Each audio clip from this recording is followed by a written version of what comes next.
नमस्कार, राधे राधे। कैसे आप लोग? उम्मीद है सभी लोग बढ़िया होंगे। आज हम स्टार्ट करेंगे एनिमल हस्बेंड्री की क्लास को, ठीक है। और इसे एक ही क्लास के अंदर कंप्लीट करेंगे। बाकी जो आने वाली सब्जेक्टें हैं उनको भी हर सब्जेक्ट की हर एक क्लास अलग होगी और इसी तरीके से पूरी की पूरी जो हमारी सुंडा सीरीज़ है इसको कंप्लीट कर देंगे।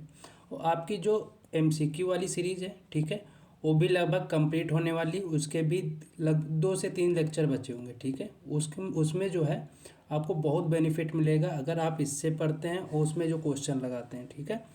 तो हम लोग स्टार्ट करते हैं बिना किसी देरी के। भारत में कुल जो पशुधन जनसंख्या है कितनी है? 535.78 मिलियन। 78 नहीं पढ़ेंगे, पॉइंट के बाद जो पढ़ा जाता है एक एक डिजिट पढ़ा जाता है, ठीक है।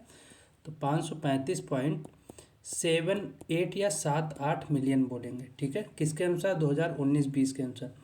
विश्व में जो भारत की पशुधन की हिस्सेदारी कितनी है? 15% है। कितनी है? 15% जो है पशु भारत में पाए जाते हैं।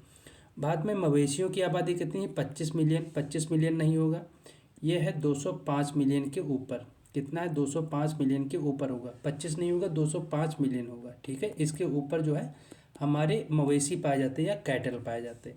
भैंस की आबादी की बात करें, कितना? 84 मिलियन पाई जाती हैं, ठीक है। मवेशी की एक बीमारी होती है जो कैटल डिजीज होता है, जो हम लोगों में हो जाता है, मनुष्यों में हो जाता है। कौन सा होता है? एंथ्रेक्स होता है। कौन सा होता है? एंथ्रेक्स होता है। मिल्क डे सेलिब्रेट कब करते हैं? 26 नवंबर को। किसके उपलक्ष्य में? जो वर्गीज कुरियन जी हमारे थे। वर्गीज कुरियन कौन थे? जो वाइट रेवोल्यूशन आया था। कौन सा? जो वाइट रेवोल्यूशन हमारा आया था, ठीक है। उसके फादर कौन है? उसके फादर है वर्गीज कुरियन, ठीक है। तो इन्हीं के उपलक्ष्य में हम लोग क्या मिल्क डे मनाते हैं? कब? 26 नवंबर को, ठीक है। अगला हम बात करते हैं, अगला पॉइंट है हमारा गाय का दूध। गाय का दूध हल्के पीले रंग का किस कारण होता है? इसमें होता है कैरोटीन।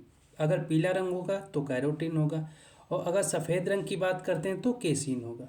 केसीन मतलब सफ़ेद और पीला मतलब कैरोटीन। कार्बोहाइड्रेट या शर्करा किस रूप में होती है? लैक्टोज के रूप में होती है। दूध में किस तत्व की कमी पाई जाती है? किसकी कमी पाई जाएगी? आयरन की कमी पाई जाती है, ठीक है। अगर दूध उत्पादन की बात करें तो सबसे ज़्यादा कहाँ होता है? उत्तर प्रदेश में होता है। दुग्ध उत्पादन में दूसरे स्थान पर आने वाला राज्य कौन सा है? राजस्थान है। दूसरे स्थान पर राज्य कौन सा है? राजस्थान। पहले पे उत्तर प्रदेश। वसा के ग्लोब्यूल जो होते हैं किस रूप में होते हैं? पायस या इमल्सन के रूप में। अगर इंग्लिश में बोलेंगे तो इमल्सन के रूप में, हिंदी में पायस के रूप में। और जिसमें प्रोटीन होती है किस रूप में होती है? कोलाइडल के रूप में। मतलब जो वसा होती है पायस के रूप में और प्रोटीन होती है कोलाइडल के रूप में, ठीक है। अगला हम लोग बात करते हैं, नेक्स्ट हम लोग बात करेंगे लैक्टोज और मिनरल्स दूध में मौजूद होते हैं घोल के रूप में, ठीक है। लैक्टोज जो होते हैं, ठीक है, अभी मैंने आपको बताया जो हमारे कार्बोहाइड्रेट होते हैं किस रूप में होते हैं? लैक्टोज के रूप में। और जो हमारे मिनरल्स होते हैं, ठीक है, इनका घोल के रूप में जो है मिल्क में होते हैं। किस रूप में? मिल्क में होते हैं। किसमें? सॉल्यूशन के रूप में या घोल के रूप में, ठीक है। नेक्स्ट हम बात करते हैं दूध कमजोर स्रोत किसका है? मतलब किस तत्व की सबसे ज़्यादा कमी दूध में पाई जाती है? आयरन और विटामिन सी की। किसकी? आयरन और विटामिन सी की। भारत किसके उत्पादन में सबसे पहले स्थान पर? जो कालीन ऊन है उसके उत्पादन में भारत पहले स्थान पर। साइलेज बनाने के लिए सबसे अच्छी फसल कौन सी? मक्का है। वयस्क पशु जो भेड़ होता है उसका क्लोन सबसे पहला कौन सा है? डॉली। ये इंपॉर्टेंट है। अगर भेड़ की बात करते हैं पहला क्लोन कौन सा है? डॉली, ठीक है। अगर साइलेज की बात करते हैं कौन सा है? मक्का। भारत में ऊन का उत्पादन अधिकतम कहाँ होता है? राजस्थान में। मतलब ये मिल्क में तो सेकंड है। सेकंड किस में है? मिल्क में। और ऊन उत्पादन में पहले स्थान पे कितना हिस्सा रखता है? 35% रखता है। वहीं अगर मिल्क की बात करें पहले स्थान पे कौन है? यूपी है। जो नवजात शिशु होता है जिसे हम क्या बोलते हैं? बछड़ा बोलते हैं। अगर उसकी हम डिसबडिंग करते हैं, उसकी सींगें हम हटाते हैं, तो कितने दिन के अंदर हमें हटानी चाहिए? 4 से 10 दिन के अंदर। कितने दिन के अंदर? 4 से 10 दिन के अंदर, ठीक है। इसे क्या बोलते हैं? इसे इंग्लिश में डिसबडिंग बोलते हैं। क्या बोलते हैं? डिसबडिंग करते हैं। क्या करते हैं? डिसबडिंग करते हैं, ठीक है।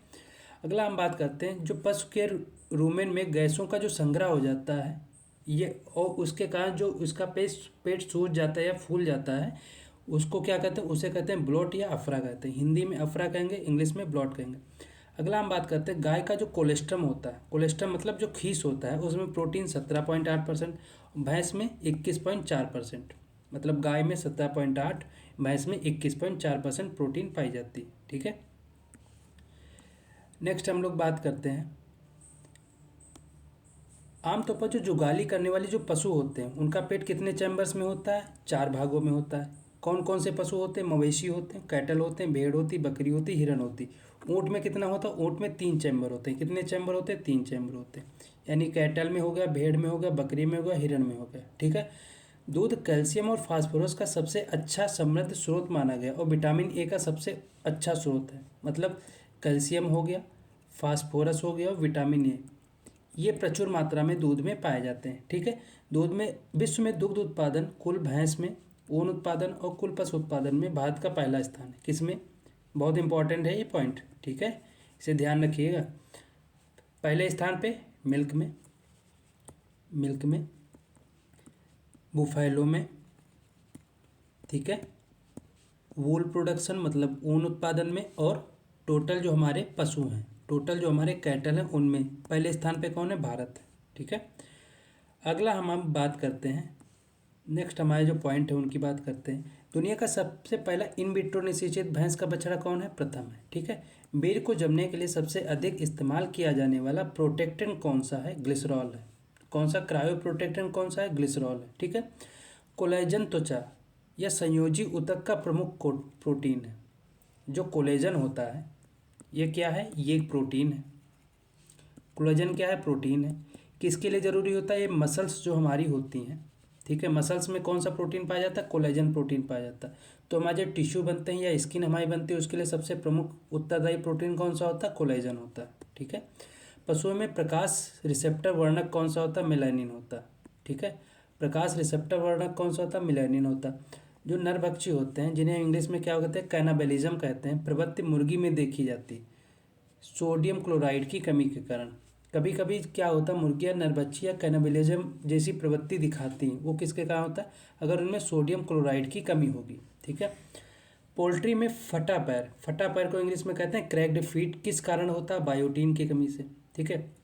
मुर्गियों में कभी कभी इसके जो फीट होते हैं, पैर होते हैं, वो क्या होते हैं? क्रैक हो जाते हैं, फट जाते हैं। किस कारण से होता है? बायोटीन की कमी से होता है।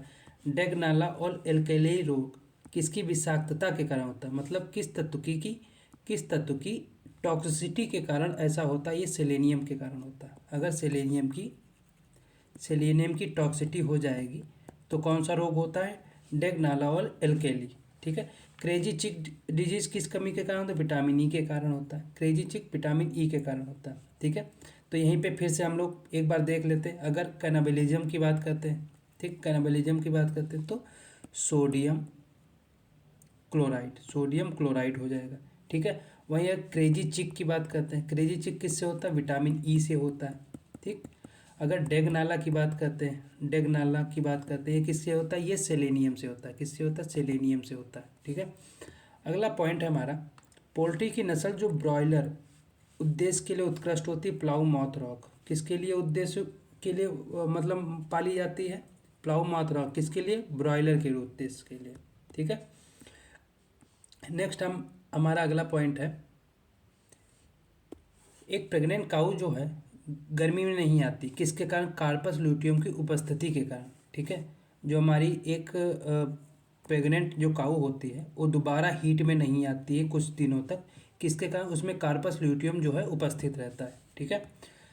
पशु प्रोटीन कारक जो प्रोटीन फैक्टर होता है किस रूप में जाना जाता है? कोबाइलामाइन। किस रूप में जाना जाता है? कोबाइलामाइन के रूप में जाना जाता है। डबल टोन्ड मिल्क में वसा की मात्रा 1.5%। अगर यहाँ केवल टोन्ड मिल्क होता, ठीक है, तो उसकी मात्रा कितनी होती? उसकी मात्रा यहाँ पे कितनी हो जाती? 3% हो जाती। ठीक। प्रोटीन की मात्रा कितनी हो जाती? 3% हो जाती, सॉरी फैट की मात्रा। ठीक है। अगला हम बात करते हैं, जो हमारा हे बनता है, सूखी घास होती है, कितनी प्रतिशत नमी रखनी चाहिए? 16% नमी रखनी चाहिए। गाय के दूध में वसा रहित ठोस पदार्थ जो एसएनएफ होता है उसका कानूनी मानक क्या होता है? 8.5% एसएनएफ होना चाहिए। कितना? 8.5%। गाय के दूध में उतरता किससे? ऑक्सीटोसिन के स्राव से। कौन सा हार्मोन पाया जाता है? ऑक्सीटोसिन पाया जाता है। उसके कारण जो गाय का दूध आता है किसके कारण आता है? ऑक्सीटोसिन के कारण। दूध लिपिड कौन सा है? लेसिथिन है। अगर मिल्क लिपिड की बात करते हैं, कौन सा लिपिड है? लेसिथिन जो है इसका लिपिड माना गया है। ठीक है। नेक्स्ट हम बात करते हैं, रुक जा भाई, नेक्स्ट हम बात करते हैं वैज्ञानिक बंधियाकरण को एक इंस्ट्रूमेंट के रूप में इस्तेमाल किया जाता है, उसे कहते हैं बर्डीजो कैस्टर। बंधियाकरण मतलब होता है जो कैस्ट्रेशन करते हैं।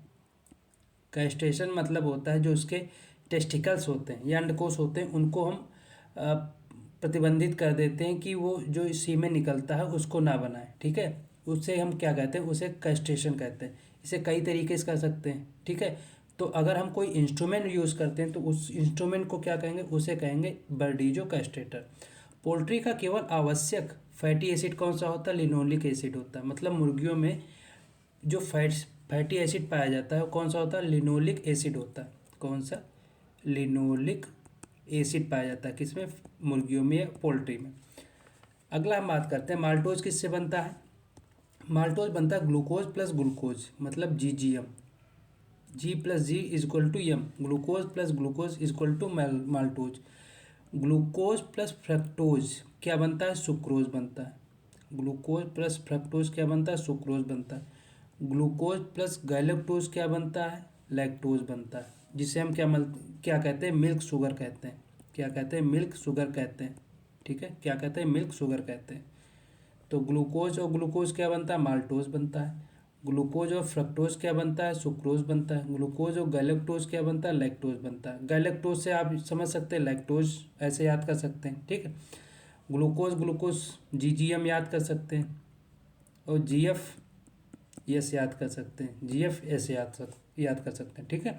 सल्फर युक्त विटामिन कौन सा है, जिसमें थायमीन और बायोटीन है। कौन सा, जिसमें सल्फर युक्त विटामिन कौन सा, थायमीन और बायोटीन, ठीक है। एमिनो एसिड जो सल्फर युक्त होता है, सिस्टीन, सिस्टाइन और मिथ्योनिन। कौन सा होता है, सिस्टीन, सिस्टाइन और मिथ्योनिन, ठीक है। अगला हम बात करते हैं युवा बछड़े जो होते हैं, घातक जो सेप्टिसीमिया होता है उसको रोकने के लिए सबसे अच्छा तरीका सुनिश्चित करना कौन सा है, कोलेस्ट्रम। कोलेस्ट्रम क्या, तो मैंने अभी आपको बताया खीस होता है, ठीक है। क्या होता है, खीस होता है। जो जब हमारी काऊ होती है, जो काविंग करती है, ठीक है। तो जब काविंग करती है तो 5 से 6 दिन तक जो हमारा मिल्क होता है वो क्या होता है, उसे हम लोग क्या कहते हैं, उसे हम लोग कहते हैं खीस, ठीक है। तो उसको जब हम बछड़े को देते हैं या उसके बच्चे को देते हैं तो उसमें जो सेप्टिसीमिया नामक रोग होता है उससे उसको बचने में आसानी रहती है, ठीक है। अगला हम बात करते हैं जो हमारे रूमिनेंट जानवर होते हैं, ठीक है। रूमिनेंट मतलब जो जुगाली करने वाले पशु होते हैं उनका पेट का सबसे बड़ा हिस्सा क्या होता है, रूमेन होता है। उनके पेट का जो सबसे बड़ा हिस्सा क्या होता है, रूमेन होता है, ठीक है। दूध का क्वथनांक क्या होता है, क्वथनांक मीन्स होता है आपका जो बॉइलिंग पॉइंट होता है। क्वथनांक का मतलब होता है बॉइलिंग पॉइंट। तो दूध का बॉइलिंग पॉइंट क्या है, 0 मतलब 100.17 डिग्री सेल्सियस, 100.17 डिग्री सेल्सियस होता है। कितना, 100.17 डिग्री सेल्सियस। पशु कोशिकाओं में मुख्य भंडारित जो पॉलीसेकेराइड होता है कौन सा होता है, ग्लाइकोजन होता है, ठीक है। केसीन दूध में मौजूद कुल प्रोटीन का लगभग 80% होता है। 2 टाइप की मैंने अभी आपको प्रोटीन बताई, एक होती केसीन, एक होती हमारी कौन सी, एक होती केसीन और एक होती कैरोटीन। कौन सी, केसीन होती, कैरोटीन। तो केसीन 80% पाई जाएगी और कैरोटीन कितनी, 20% पाई जाएगी। केसीन 80% और कैरोटीन 20%, ठीक है। नेक्स्ट हम लोग बात करते हैं दूध का अधिक परिवर्तनशील घटक कौन सा है, ठीक है। कौन सा है, वसा। जो फैट होता है अधिक परिवर्तनशील घटक होता है। डिहॉर्निंग की प्रक्रिया के लिए रसायन कौन सा, कास्टिक पोटास। मैंने अभी आपको बताया 4 से 10 दिन के अंदर करते हैं सिंग रोदन, ठीक है। उसके लिए कौन सा हम केमिकल लेते हैं, कास्टिक पोटास, उसके लिए केमिकल लेते हैं। मांस उत्पादन के लिए विशेष रूप से पाले जाने वाले मुर्गे को ब्रॉयलर के रूप में जाना जाता है। अभी मैंने आपको बताया ब्रॉयलर, ठीक है। अभी मैंने आपको बताया ब्रॉयलर, ठीक है। तो उसके लिए सब जो मुर्गा पाला जाता है उसे हम क्या कहते हैं, ब्रॉयलर कहते हैं। किसके, मांस उत्पादन के लिए। किसके लिए, मांस उत्पादन के लिए, ठीक है। वह प्रोटीन जिसे पचाया नहीं जा सकता, कौन सी, इलास्टिन प्रोटीन है। जो ऑक्जेलेट विषाक्तता या अपनी पॉइजनस के कारण उपयोग में किया जाता है उसे क्या कहते हैं, कैल्शियम कार्बोनेट कहते हैं। क्या कहते हैं, कैल्शियम कार्बोनेट कहते हैं। ताज़ा निकाले गए दूध का पीएच कितना होता है, 6.5 से 6.7। कितना होता है, 6.5 से 6.7, इंपॉर्टेंट है। वह रोग जिसमें जानवर मृत बछड़े को जन्म देते हैं उसे ब्रूसिलियोसिस के नाम से जाना जाता है। एक ऐसा रोग हो जाता है जिसे हम क्या कहते हैं, ब्रूसलोसिस रोग कहते हैं, ठीक है। इसमें क्या होता है, जिसमें जो हमारा प्रेग्नेंट काऊ होती है उसमें क्या एबॉर्शन हो जाता है, एबॉर्शन हो जाता है, या उसका जो बेबी होता है जिसे वो बर्थ देती है, ठीक है, या तो वो फिर डेथ हो जाती है, उसकी डेथ हो जाती है, या फिर पहले ही एबॉर्शन हो जाता है, किसके कारण, ब्रूसलोसिस के कारण। पोल्ट्री में मैग्नीज की कमी से पैरोसिस नामक बीमारी पैदा हो जाती है, किसकी, पैरोसिस नामक बीमारी पैदा हो जाती है, किसकी कमी से, मैग्नीज की कमी से, किसकी कमी से, मैग्नीज की कमी से। एक बीमारी होती है पैराकेटोसिस, किसकी कमी से, तो जिंक की कमी से।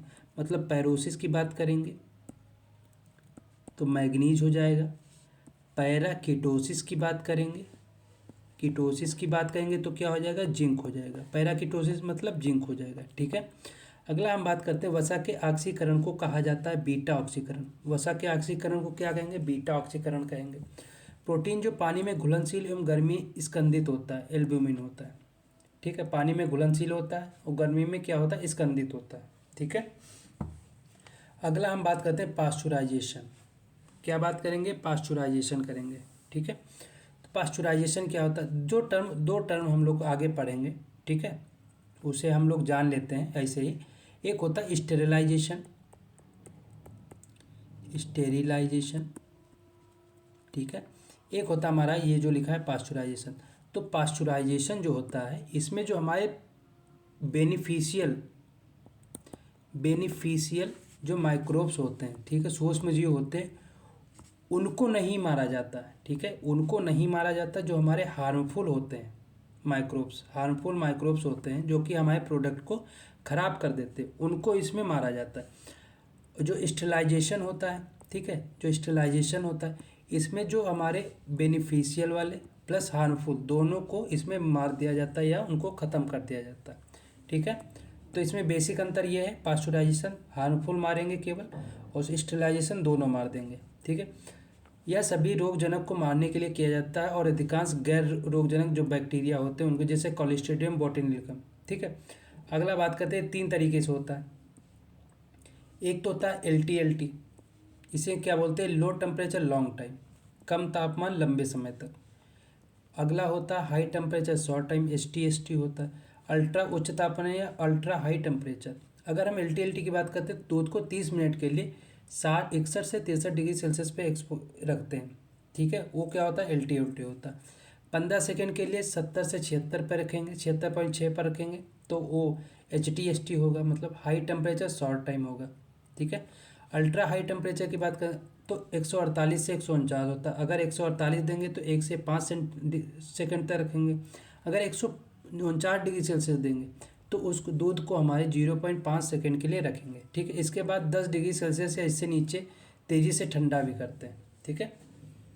अगला हमारा आता है सबसे जो इम्पोर्टेंट है, ठीक है, जो सबसे इम्पोर्टेंट है, अगर एनिमल हस्बेंड्री से कहीं क्वेश्चन आता है, ठीक है, तो ये जो टेबल आपको दिख रही है ना, और दूसरे पेज में भी थोड़ी टेबल है, हिस्सा है इसका, ये जो टेबल है इससे एक क्वेश्चन हर एग्ज़ाम में कन्फर्म ही या कन्फर्म आता है, एक एग्ज़ाम में कोई ना कोई क्वेश्चन कन्फर्म आता है, ठीक है। अगर जिसमें जिसमें एनिमल हस्बेंड्री आती तो इसको हम लोग सही ढंग से पढ़ेंगे, ठीक है।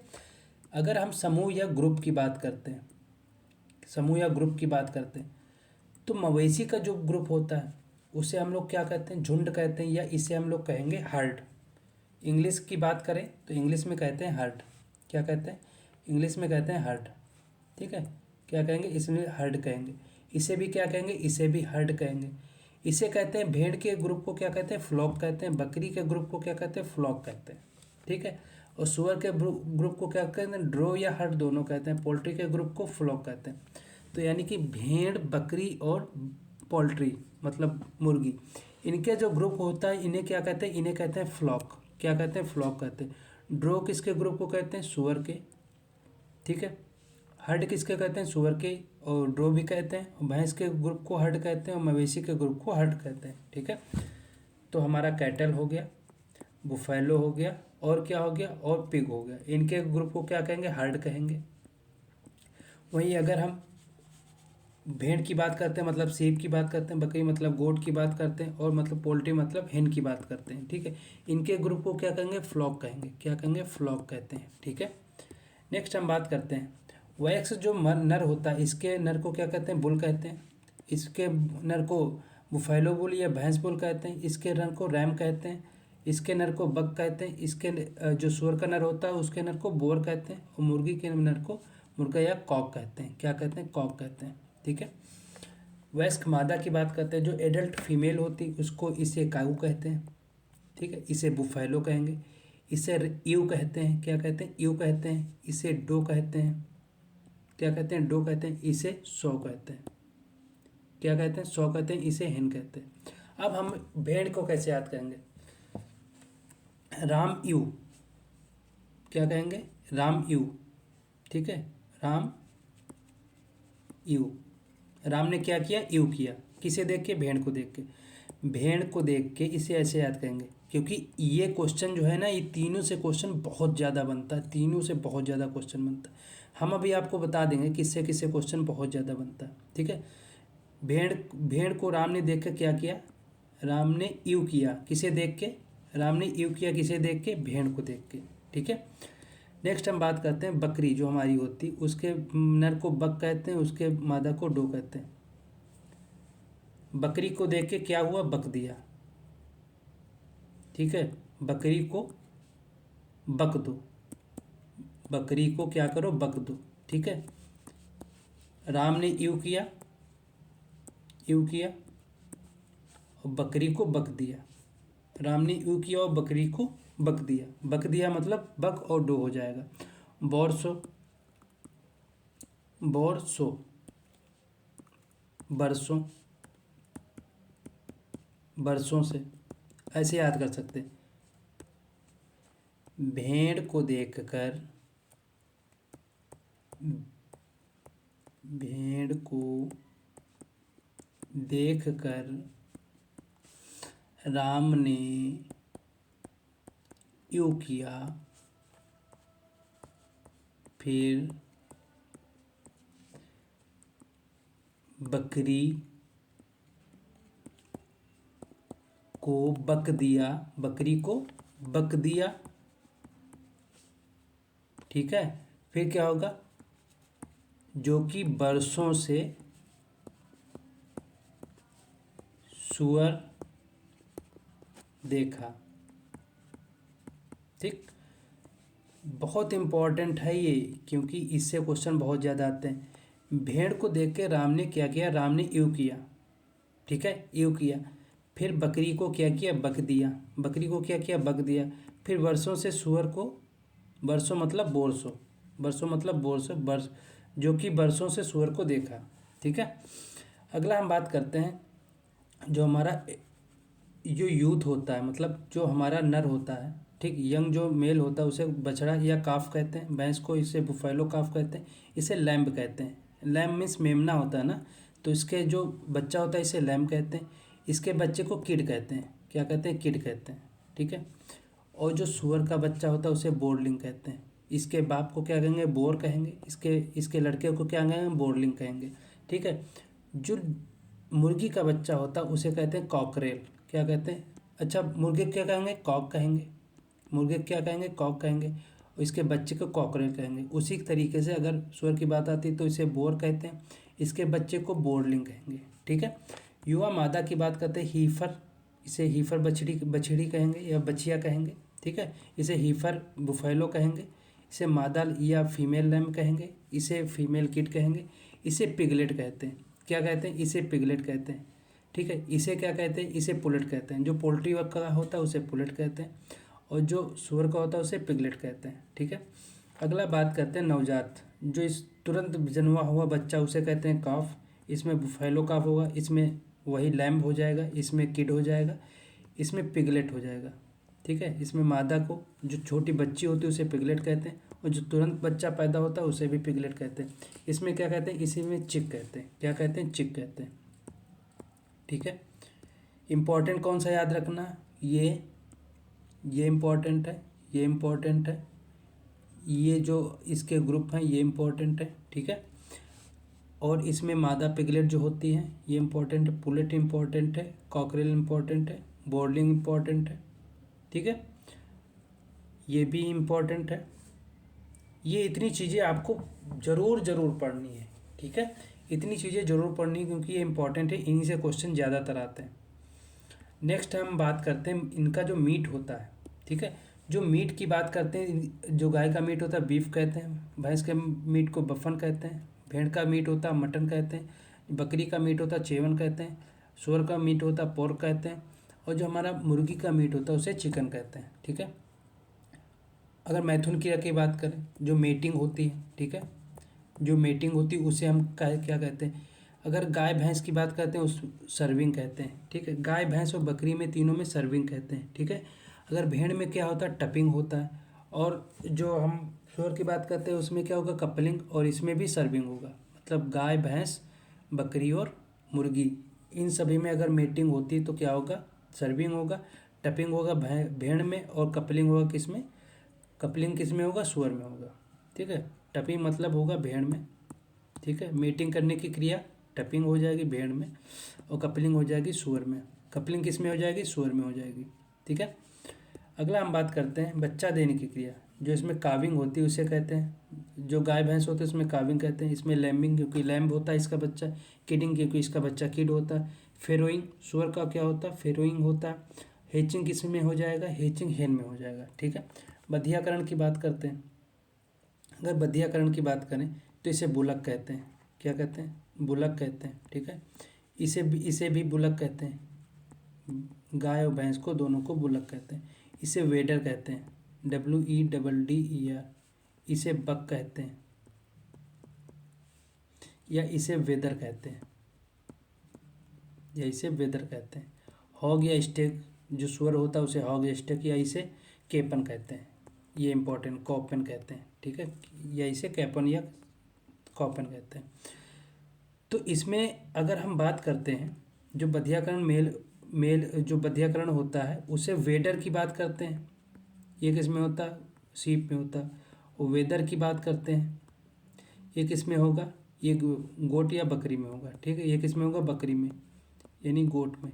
तो अगर जिसमें टी लगा है उसमें टी लगेगा, यानी वेदर हो जाएगा।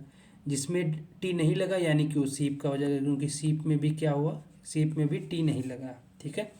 तो जो जिसमें लगा उससे हम लोग याद रख सकते हैं, ठीक है। हम लोग चलते हैं, थोड़ा जल्दी चलेंगे, ठीक है, क्योंकि पूरी कंप्लीट करनी है। आगे हम बात करते हैं जो लाइव स्टॉक है उनके जो टेम्परेचर शरीर का उसकी बात करते हैं, जो उनका रिस्पायरेशन रेट है, जो पल्स रेट है उनकी बात करते हैं। गाय का अगर सेंटीग्रेड की बात करते हैं तो 38.5 डिग्री सेल्सियस। अगर फ़ारेनहाइट की बात करते हैं तो 101.5 डिग्री फ़ारेनहाइट, ठीक है। भैंस की बात करते हैं 37.5 डिग्री, इसका 100 डिग्री फ़ारेनहाइट होता है। बकरी की बात करते हैं 102.5 डिग्री फ़ारेनहाइट होता है, क्योंकि मेन यही पूछा जाता है, ठीक है। ऊँट की बात करते हैं 99.5 डिग्री फ़ारेनहाइट है। सूअर की बात करते हैं 102.6 डिग्री फ़ारेनहाइट। मुर्गी की बात करते हैं 105 से 160 डिग्री फ़ारेनहाइट होता है। हमको याद क्या रखना, भैंस बकरी भैंस बकरी भेड़ मुर्गी सूअर, इतने याद रखने, ठीक है। ये ऊँट हमें याद नहीं रखना गाय का, ठीक है। अगर अगर हम गाय की बात करते हैं 101.5, भैंस की बात करते हैं 100 डिग्री फ़ारेनहाइट, ठीक है। भेड़ बकरी की बात करते हैं तो भेड़ में ऑब्वियस बात है ज़्यादा होगा, 102 होगा, ठीक है। जो हमारा गोट होता है 102.5 डिग्री फ़ारेनहाइट, 102.5 डिग्री फ़ारेनहाइट, ठीक है। सूअर की बात करते हैं 102.6, मुर्गी की बात करते हैं 105 से 107 होता है, ठीक है। अगर आगे हम पल्स की बात करते हैं तो 12 से 16 दोनों में होती, गाय भैंस में 12 से 20, जो भेड़ बकरी में दोनों में हो जाएगी, और मुर्गी की 15 से 30 हो जाएगी। तो 12 से 16 किसकी होती है, गाय भैंस की। भेड़ बकरी की 12 से 20, और मुर्गी की 15 से 30। उसी तरीके से जो पल्स रेट होती है हमारी 45 से 55 किसकी होती है, गाय भैंस की। 70 से 80 किसकी होती है, भेड़ बकरी की। और 300 किसकी होती है, मुर्गी की, क्योंकि इसका टेम्परेचर भी सबसे ज़्यादा होता है मुर्गी का, 105 से 107, इसीलिए इसकी पल्स रेट भी सबसे ज़्यादा होती है, ठीक है। नेक्स्ट हम बात करते हैं, और ये जो हमारी टेबल है बहुत इंपॉर्टेंट है, बहुत इंपॉर्टेंट है। इस बार इसमें एफओ से एक क्वेश्चन आया था, इस टेबल से एफओ में भी एक क्वेश्चन आया था, ठीक है। अभी हम बताएंगे। जो हमारा कैटल होता है, यौवन महीना की, यौवन क्या होता है, इसे क्या बोलते हैं, इसे हम क्या बोलते हैं, ठीक है। जो यौवन या इसे हम क्या पुबर्टी एज बोलते हैं, क्या बोलते हैं, पुबर्टी एज बोलते हैं, क्या बोलते हैं, पुबर्टी एज बोलते हैं। तो पुबर्टी एज क्या होता है, जिस टाइम जैसे हम लोगों में क्या है, एक नियम बना दिया गया कि जो लड़कियां होती हैं, ठीक है, उनकी उम्र कितनी होती, 21 साल मानी गई है। अब क्या हो गई, 21 साल हो गई, 21 साल के बाद उनको बालिग मान लिया जाता है। उसी तरीके से जो इनमें उम्र होती है कि ये मेच्योर हो जाती हैं, फुली मेच्योर हो जाती हैं, किस वजह से, सेक्सुअली टाइप से, ठीक है, मेटिंग करने के लिए फुली मेच्योर हो जाती हैं। उस उम्र को हम लोग क्या कहते हैं, उस उम्र को हम लोग पबर्टी कहते हैं। क्या कहते हैं, पबर्टी कहते हैं, ठीक है। उसी तरीके से अगर कैटल की बात करते हैं, गाय की बात करते हैं, 24 से 30 महीने होता है। अगर बुफैलो 28 से 30 महीने। अगर गोट की बात करते हैं तो 8 से 10 महीने। भेड़ की बात करते हैं 9 से 14 महीने। कितने, 9 से 14 महीने। 24 से 30 और 28 से 30 दोनों सेम लग रहा है, ठीक है, 24 से 30, 28 से 30। बकरी की बात करते हैं 8 से 10 महीने। कितना, 8 से 10 महीने। भेड़ 9 से 14 महीने, ठीक है। वहीं अगर ऊँट की, सूअर की भी देख लेते हैं, 8 से 10 महीने सूअर की हो जाएगी, ठीक है, ऊँट की मैं नहीं देखना, ठीक है। वहीं स्ट्रेस साइकिल की बात करते हैं। स्ट्रेस साइकिल क्या होता है, स्ट्रेस साइकिल होता है जैसे हम लोगों में पीरियड्स आते हैं, मतलब जो लेडीज़ होती हैं उनमें क्या होता है, पीरियड्स आते हैं, ठीक है। उसी तरीके से जो हमारी गाय होती हैं, भैंस होती हैं, उनमें भी क्या होता है, उनमें भी इसी तरीके का साइकिल चलता है। उसे हम लोग क्या कहते हैं, उसे हम लोग स्ट्रेस साइकिल कहते हैं। क्या कहते हैं, उसे हम लोग स्ट्रेस साइकिल कहते हैं, ठीक है। हम लोगों में मेंसुरेशन साइकिल कहते हैं, ठीक है, मेंसुरेशन कहते हैं। और इनमें क्या जानवरों में क्या कहता है, स्ट्रेस साइकिल बोला जाता है, सेम वही। अगर बात करते हैं कैटल की, 21 दिन का होता है, भैंस का 21 दिन का होता है, बकरी का 20 दिन का होता है, ठीक है। तो ये लगभग सिमिलर हो गया। कैटल प्लस बुफैलो दोनों 21 डेज हो जाएगा, ठीक। Cattle plus buffalo 21 days. अगर गोट की बात करते हैं तो 20 डेज। अगर भेड़ की बात करें या शीप की बात करते हैं तो कितना हो जाएगा, ये हो जाएगा 15 to 18 डेज या 16.5 डेज। यही आया था, यही क्वेश्चन सेम आया था कि जो शीप होती है उसका जो स्ट्रेस साइकिल होता है कितने दिन का होता है, कितना होता है, 15 से 18 या 16.5 दिन का होता है, ठीक है। गर्मी की अवधि की बात करते हैं, ठीक है, जो हीटिंग पीरियड होता है, कितनी देर तक हीट में रहती है गाय या कोई भी जानवर। तो गाय जो की बात 18 घंटे, भैंस 24 घंटे, बकरी 2 से 3 दिन, भेड़ 1 से 3 दिन, और जो हमारा सुअर होता है 1 से 5 दिन, ठीक है। गाय 18 दिन, भैंस 24 दिन, सॉरी 24 घंटे, गाय 18 घंटे। बकरी की बात करते हैं 2 से 3 दिन, भेड़ की बात करते हैं 1 से 3 दिन, सुअर की बात करते हैं 1 से 5 दिन। अगर गर्भकाल की बात करते हैं, गैस्टेशन पीरियड की बात करते हैं, गाय का 282 दिन, भैंस 316 दिन, 150 जो है बकरी का हो जाएगा, भेड़ का 148 दिन हो जाएगा, सूअर का 114 दिन हो जाएगा, ठीक है। ये हमारा stress cycle, sorry gestation period होगा, जितने अंतराल तक हमारी जो है गर्भकाल में रहती है जानवर, ठीक है। इसको जरूर याद रखिए, ये बहुत इंपॉर्टेंट है आपके लिए, ठीक है।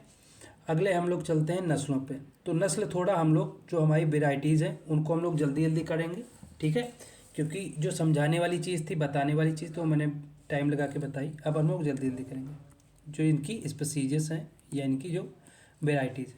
पहला है हमारा साहिवाल। पहला हमारा क्या है, पहला हमारा साहिवाल है। इसका जो उत्पत्ति स्थान का है, मोंटगोमरी पाकिस्तान। ढीला और मुलायम त्वचा के कारण इसे लोला कहा जाता है। इसकी जो खाल होती है लटकती होती, इसीलिए इसको और नाम क्या दे दिया जाता है, लोला कहा जाता है। भारतीय नस्लों में सबसे ज़्यादा दूध देने वाली और सबसे अधिक मीठा दूध देने वाली नस्ल है, ठीक है। जो इंडियन ब्रीड्स की बात करते हैं, ठीक है, उनमें जो सबसे मीठा दूध देती है वो कौन सी होती है, साहिवाल होती है। सबसे ज़्यादा दूध कौन सी देती है, साहिवाल होती है, ठीक है। 2150 किलोग्राम दूध पर ब्यात 300 दिन का गर्भकाल होता है, ठीक है। कितना लीटर देती है, 2150 लीटर देती है, ठीक है। रंग कैसा होता है, लाल कत्थई, सींग छोटे होते हैं। रंग कैसा होता है, लाल कत्थई होता है, सींग कैसे होते हैं, छोटे होते हैं, ठीक है। शुद्ध नस्ल रखने के लिए एनडीआरआई करनाल जो है इसको प्रमोट करती है। कौन, शुद्ध नस्ल रखने वाले फार्म कौन है, एनडीआरआई करनाल, ठीक है।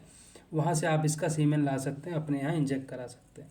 नेक्स्ट हमारी बात है गिर नस्ल जो हमारी है, ठीक है। हमारी कौन सी नस्ल है, गिर।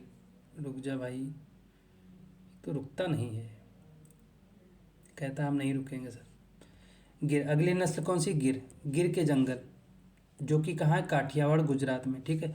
इसकी विशेषता क्या, लटके हुए घुमावदार कान होते हैं जो कि पत्ती नुमा होते हैं, ठीक है। ललाट भारी भरकम होता है, सींग वक्र आकर के तथा चितकबरा रंग होता है। कैसा रंग होता है, चितकबरा रंग होता है, ठीक है। दक्षिणी पूर्वी मध्यवर्ती राजस्थान के अजमेर और भीलवाड़ा जिलों में पाई जाती है। ब्राज़ील में इस नस्ल को भामान भी कहा जाता है। अगर ब्राज़ील की बात करते हैं, इस नस्ल को क्या कहा जाता है, भामान कहा जाता है। क्या कहते हैं, भामान कहते हैं, ठीक है। अगला है, इसे काठियावाड़ी डेक्कन या रैंडी या सूरती या बदावरी के नाम से भी जाना जाता है, ठीक है। यह नस्ल बीमारियों के प्रति प्रतिरोधी एवं वातावरण के प्रति कठोर होती है। ये रेसिस्टेंट होती है, डिजीज रेसिस्टेंट होती है, ठीक है।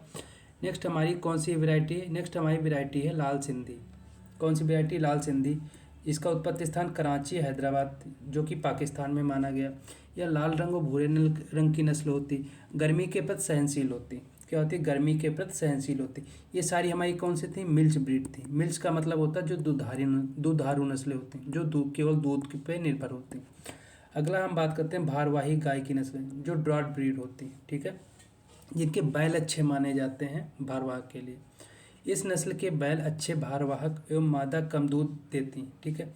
अगला, इसमें नस्ल कौन सी, मालवी, जो मालवा क्षेत्र है किसका, मध्य प्रदेश का, वहाँ पाई जाती हैं। ये नस्ल राजस्थान के झालावाड़, बांसवाड़ा और चित्तौड़ जिले में पाई जाती हैं, ठीक है। नेक्स्ट फॉरवर्ड हम लोग चलते हैं। अगली हमारी नस्ल है नागौरी। नागौर डिस्ट्रिक्ट राजस्थान। सीधी एवं मजबूत पीठ होती, चौड़ी छाती होती, चौड़ा सिर मुख्य विशेषता है इसकी। चौड़ा सिर इसकी मुख्य विशेषता सर्वाधिक तेज दौड़ने वाली तथा सवाई चाल के लिए प्रसिद्ध होती। तेज दौड़ने सवाई चाल के कौन प्रसिद्ध है, नागौरी, ठीक है। नेक्स्ट हम बात करते हैं अमृत महल, ठीक है। नेक्स्ट हमारी कौन सी ब्रीड है, नेक्स्ट ब्रीड हम बात करते हैं अमृत महल की, ठीक है। इसका उत्पत्ति स्थान क्या है, मैसूर कर्नाटक। क्या है, मैसूर कर्नाटक। भारत की सबसे अच्छी भारवाहक नस्ल है, ठीक है, जो इंडिया की स्पेशल जो ड्रॉट है, ड्रॉट पर्पज वाली नस्ल कौन सी, अमृत महल। सबसे अच्छे जो इसके जो हम का बुफेलो होते हैं, सॉरी बुल होते हैं, सबसे अच्छे किसके माने जाते हैं, अमृत महल के, ठीक है, जो ड्रॉट पर्पज के लिए यूज़ कर। अन्य नस्लें कौन सी, जैसे हेलिकर है, खिल्लारी है, सीरी, कृष्णावेली, वेचूर, ये सारी बोनी नस्लें हैं और ये किस में आती हैं, ड्रॉट में आती हैं। किस में आती है, ड्रॉट में आती हैं, ठीक है। अगला हम बात करते हैं द्विप्रयोजनीय नस्लें, मतलब डुअल पर्पज वैरायटी कौन सी आती है। डुअल पर्पस का मतलब ये होता है, डुअल पर्पस का मतलब ये होता है कि जो हमारी वैरायटी दूध के साथ साथ उनके जो ऐसी हमारी वैरायटी जिनके मिल्क के साथ साथ जिनके बैल कार्यवाहक में भी अच्छे होते हैं, दोनों काम इससे कर लिए जाते हैं। उनमें कौन सी पहली है, थार पारकर, जिसका उत्पत्ति स्थान का सिंध प्रांत जो कि कहाँ है, पाकिस्तान में। लंबे चौड़े एवं लटके हुए कान इनकी मुख्य विशेषता है, ठीक है। रेगिस्तान की प्रतिकूल दशा में भी अच्छा दूध उत्पादन देते हैं, ठीक है। इसे सफ़ेद सिंधी या ग्रे सिंधी एवं थारी के नाम से भी जाना जाता है। वाइट सिंधी के नाम से जाना जाता है, ग्रे सिंधी एवं थाई सिंधी के नाम से भी जाना जाता है। यह नस्ल पश्चिमी राजस्थान के जैसलमेर, बाड़मेर और जोधपुर जिलों में पाई जाती है, ठीक है। अगर प्रजनन केंद्र की बात करें तो प्रजनन केंद्र इसका कहाँ है, चांदन जैसलमेर में। जैसलमेर कहाँ, राजस्थान। राठी की बात करते हैं, राठी जो अलवर क्षेत्र राजस्थान है, ठीक है। यह लाल सिंध और साहिवाल संकर से उत्पन्न हुई है।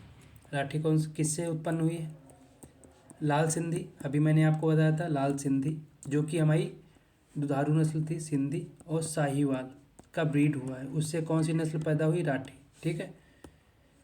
कद छोटा, लंबा एवं रंग सफ़ेद, सिर छोटा, सिर जो होता है छोटा होता है, चेहरा पतला एवं सींग छोटे होते हैं, ठीक है। राजस्थान की मुख्य दुधारू नस्ल होने के कारण इसे कामधेनु भी बोला जाता है। क्या बोला जाता है, कामधेनु बोला जाता है। यह नस्ल उत्तरी पश्चिमी राजस्थान के बीकानेर, गंगानगर जिलों में पाई जाती है, ठीक है। अगली हमारी नस्ल है हरियाणवी। हरियाणवी नस्ल है जो रोहतक हरियाणा में पाई जाती है। यह द्विप्रयोजनीय नस्लों में श्रेष्ठ नस्ल है जो गुड़गांव दिल्ली क्षेत्र में पाई जाती है। हरियाणवी, सुदृढ़ शरीर, चेहरा लंबा, सींग लंबे व सिर ऊंचा होता है, ठीक है। पूंछ घुटनों तक लंबी व छोर पर काले बालों का गुच्छा होता है। कहाँ पे, इसके जो पूंछ होती है उसके सबसे निचले छोर पे काले बालों का गुच्छा जैसा प्रतीत होता है। कांकरेज की बात करते हैं, कच्छ का रण या गुजरात में पाई जाती है। भारतीय नस्ल में वजन में सबसे भारी होती है। अगर भारी नस्ल की बात करें, भारतीय नस्लों में सबसे भारी कौन सी होती है? कांकरेज होती। रंग चमकीला, सिर भारी, माथा चौड़ा, नाक का ऊपरी भाग उठा होता है, पलकों पर सलवटें, अगले थन लंबे पिछले थनों में की अपेक्षा। ठीक है। राजस्थानी के पाली, जालौर और सिरोही जिलों में पाई जाती है। मोटी आंखें और सवाई चाल के लिए प्रसिद्ध है। ये बहुत इंपॉर्टेंट आपके लिए पॉइंट है, ये इंपॉर्टेंट है और ये इंपॉर्टेंट है। इसमें दो पॉइंट बहुत इंपॉर्टेंट है। सबसे भारी अगर नस्ल की बात करें तो वो भी काकरेज होगी। सवाई चाल के लिए जो प्रसिद्ध नस्ल है वो भी कौन सी होगी? काकरेज होगी। काकरेज कैसी है? Dual purpose variety. कैसी है? डुअल पर्पज ब्रीड है। ठीक है। नेक्स्ट हम बात करते हैं मेवाती की। ठीक है। मेवाती का जो उत्पत्ति स्थान का है, कोसी मथुरा है। राजस्थान के मेवात क्षेत्र, अलवर व भरतपुर में पाई जाती है। अंगोली की बात करते हैं, गुंटूर जो है कहाँ? आंध्र प्रदेश में, इसका उत्पत्ति स्थान माना जाता है। इसे नेल्लोर के नाम से भी जाना जाता है, बहुत फेमस है। किस नाम से जाना जाता है? नेल्लोर के नाम से भी जाना जाता है। अन्य नस्लें कौन सी हैं? देवनी, निमारी, डांगी या आदि नस्लें जो हैं वो इनमें आती हैं। कौन? इसके अलावा देवनी आती है, निमारी आती है, डांगी आती है। ठीक है। अब हम एग्जॉटिक ब्रीड की बात करते हैं।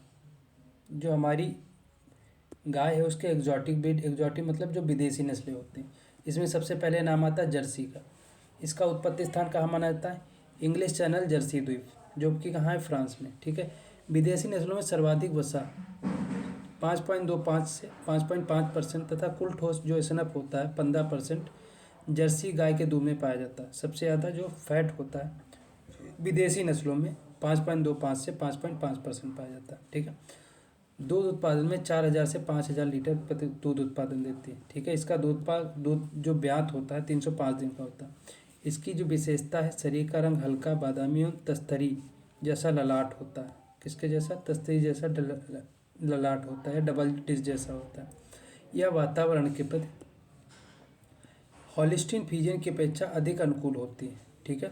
हॉलिस्टीन फ्रीजियन की बात करते हैं, ये इसका उत्पत्ति स्थान हॉलैंड है। ठीक है।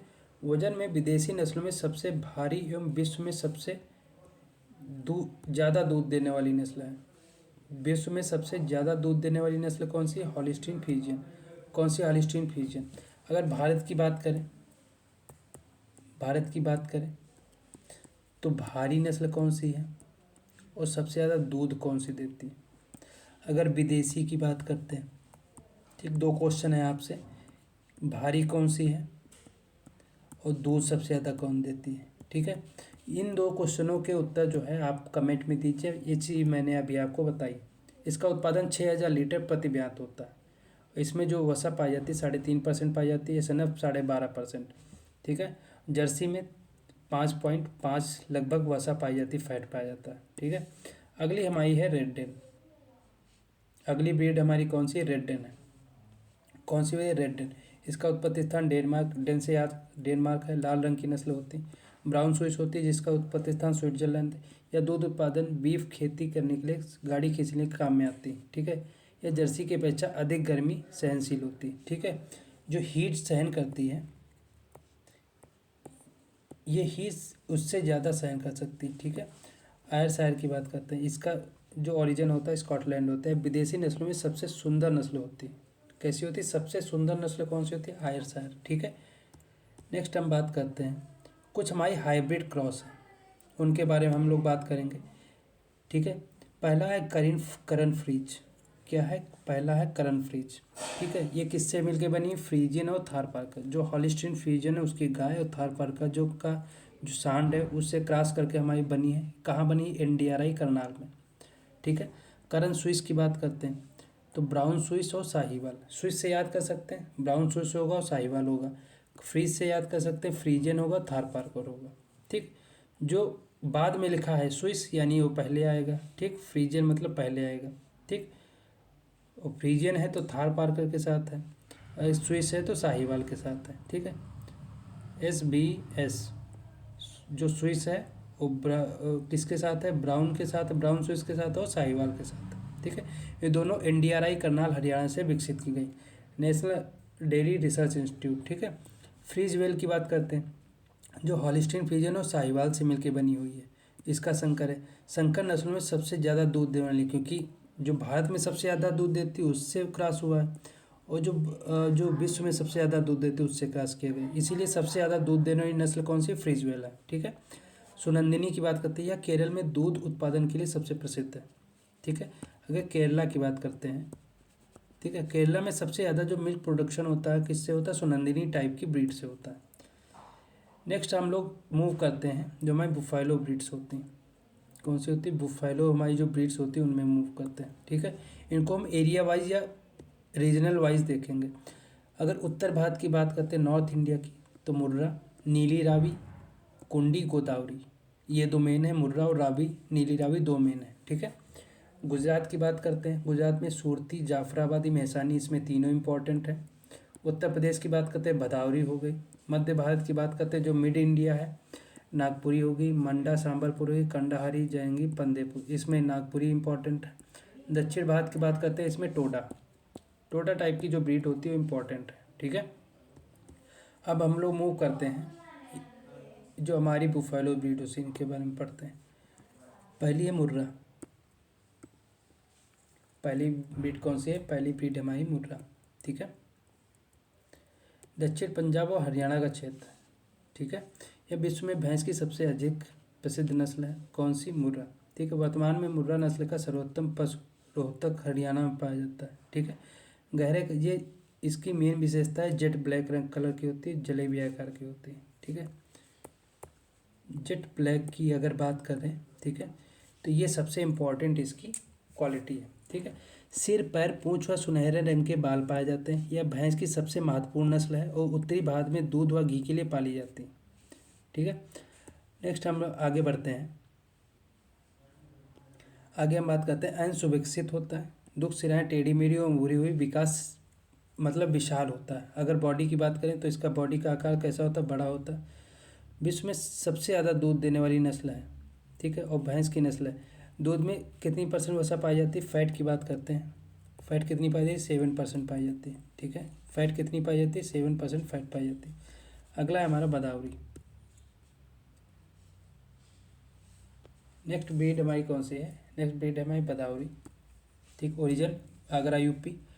ठीक है। तांबे जैसा रंग होता है, इस इम्पॉर्टेंट है। बदावरी का कलर कैसा होता है? वो कॉपर जैसा होता है। ठीक है। आगे पतला और पीछे जो इसका बॉडी होता है आगे से पतला होता है, पीछे से चौड़ा होता है। ठीक है। वी आकार का होता है, ये भी इम्पोर्टेंट है।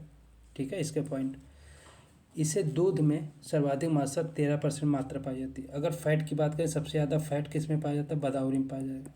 कितना?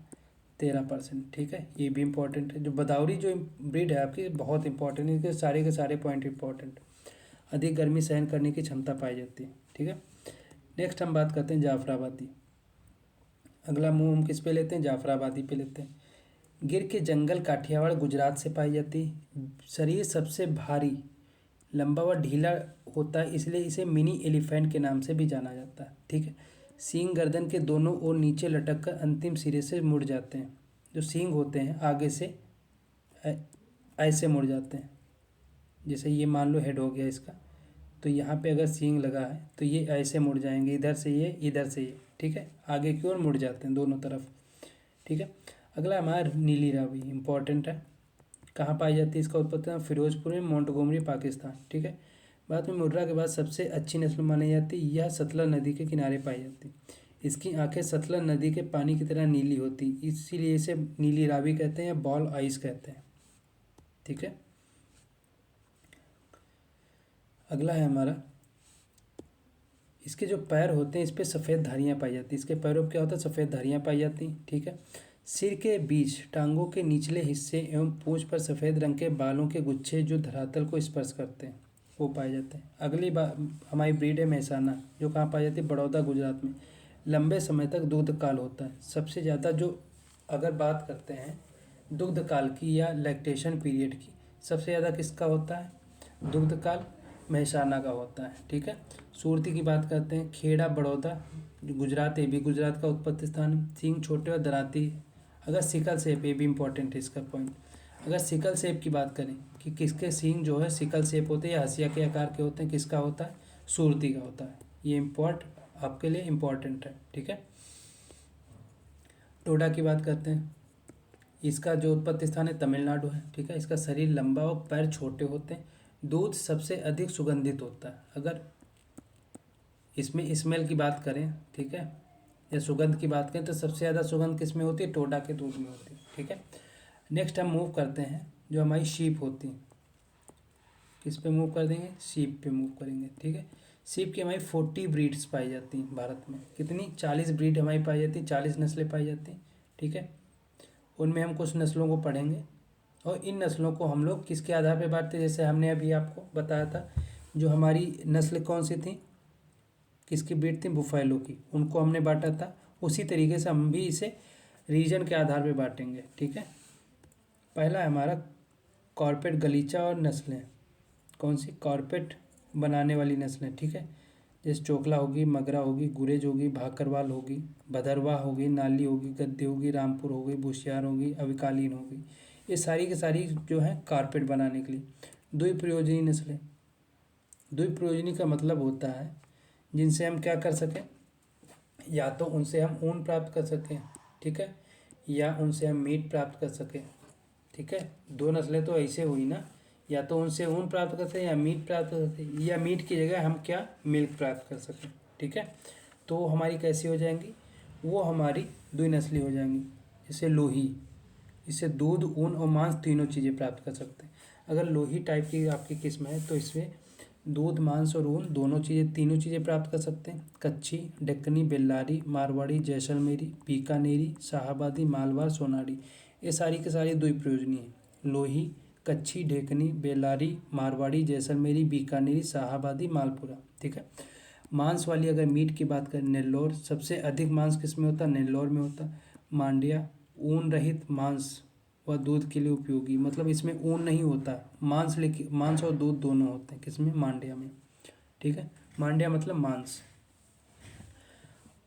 अगर वस्त्र की बात करें, जिससे हमारे क्लॉथ बनाए जाते हैं, कश्मीरी मेरनो, नीलगिरी, करनाह, हिसारडेल, अविवस्त्र, ठीक है। ये सारी की सारी हमें कौन सी हैं? जिनसे क्लॉथ बनाए जाते हैं, ठीक है, जिनसे क्लॉथ बनाए जाते हैं वो सारी कश्मीरी मेरिनो, नीलगिरी, करनाह, हिसारडेल और अविवस्त्र।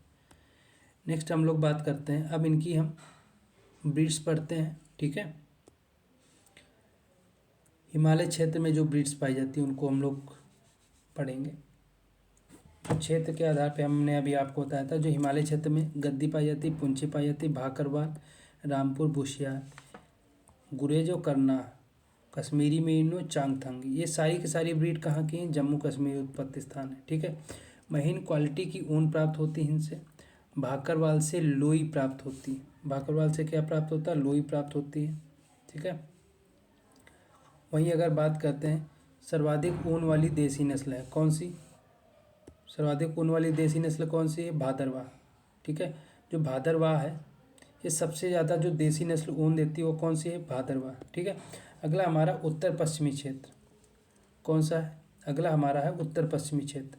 इसमें लोही आ जाएगा, बीकानेरी आ जाएगा, पुंगल आ जाएगा। लोही का उत्पत्ति स्थान पाकिस्तान है, बीकानेरी का राजस्थान है, या सबसे लंबी भेड़ है। अगर सबसे लंबी की बात करें तो लोही, लोही मतलब लंबी, ठीक है। बीक राजस्थान। श्रेष्ठ कारपेट कालीन के लिए इससे प्राप्त की जाती है। नाक व दोनों ओर भूरी धारियाँ पाई जाती हैं, ठीक है। नेक्स्ट हम बात करते हैं, अगला है हमारा मारवाड़ी। कौन सी ब्रीड है? मारवाड़ी। मारवाड़ी पंजाब और राजस्थान में पाई जाती है, या इसका उत्पत्ति स्थान कहाँ है? पंजाब और राजस्थान, ठीक है। मुंह पर काले रंग का होता है। यह नस्ल बीमारियों के प्रति प्रतिरोधी होती है। राजस्थान में सर्वाधिक भेड़ें इसी नस्ल की पाई जाती हैं, ठीक है। इसकी ऊन को यूरोप में जोरिया के नाम से जाना जाता है, ठीक है। अगर मारवाड़ी की बात करें तो इससे जो ऊन प्राप्त होती है, अगर यूरोप में की बात करें तो वहाँ जोरिया के नाम से जाना जाता है। अगला है हमारा मालपुरा। अगला हमारा क्या है? अगला हमारा ब्रीड है मालपुरा। मालपुरा का उत्पत्ति स्थान टोंक राजस्थान है। मांस के लिए सबसे उपयुक्त किस्म है। इसकी मोटी ऊन से नमदे व गलीचे बनाने के लिए प्रसिद्ध है, ठीक है। जो गलीचे वगैरह बनाए जाते हैं इसी की ऊन से बनाए जाते हैं, किसके? मालपुरा से। जैसलमेरी की बात करते हैं, जैसलमेर व जोधपुर राजस्थान इसका उत्पत्ति स्थान है। यह रेगिस्तानी नस्ल है। जैसलमेरी कैसी नस्ल है? रेगिस्तानी नस्ल है, ठीक है। इसको थोड़ा जूम कर लेते हैं।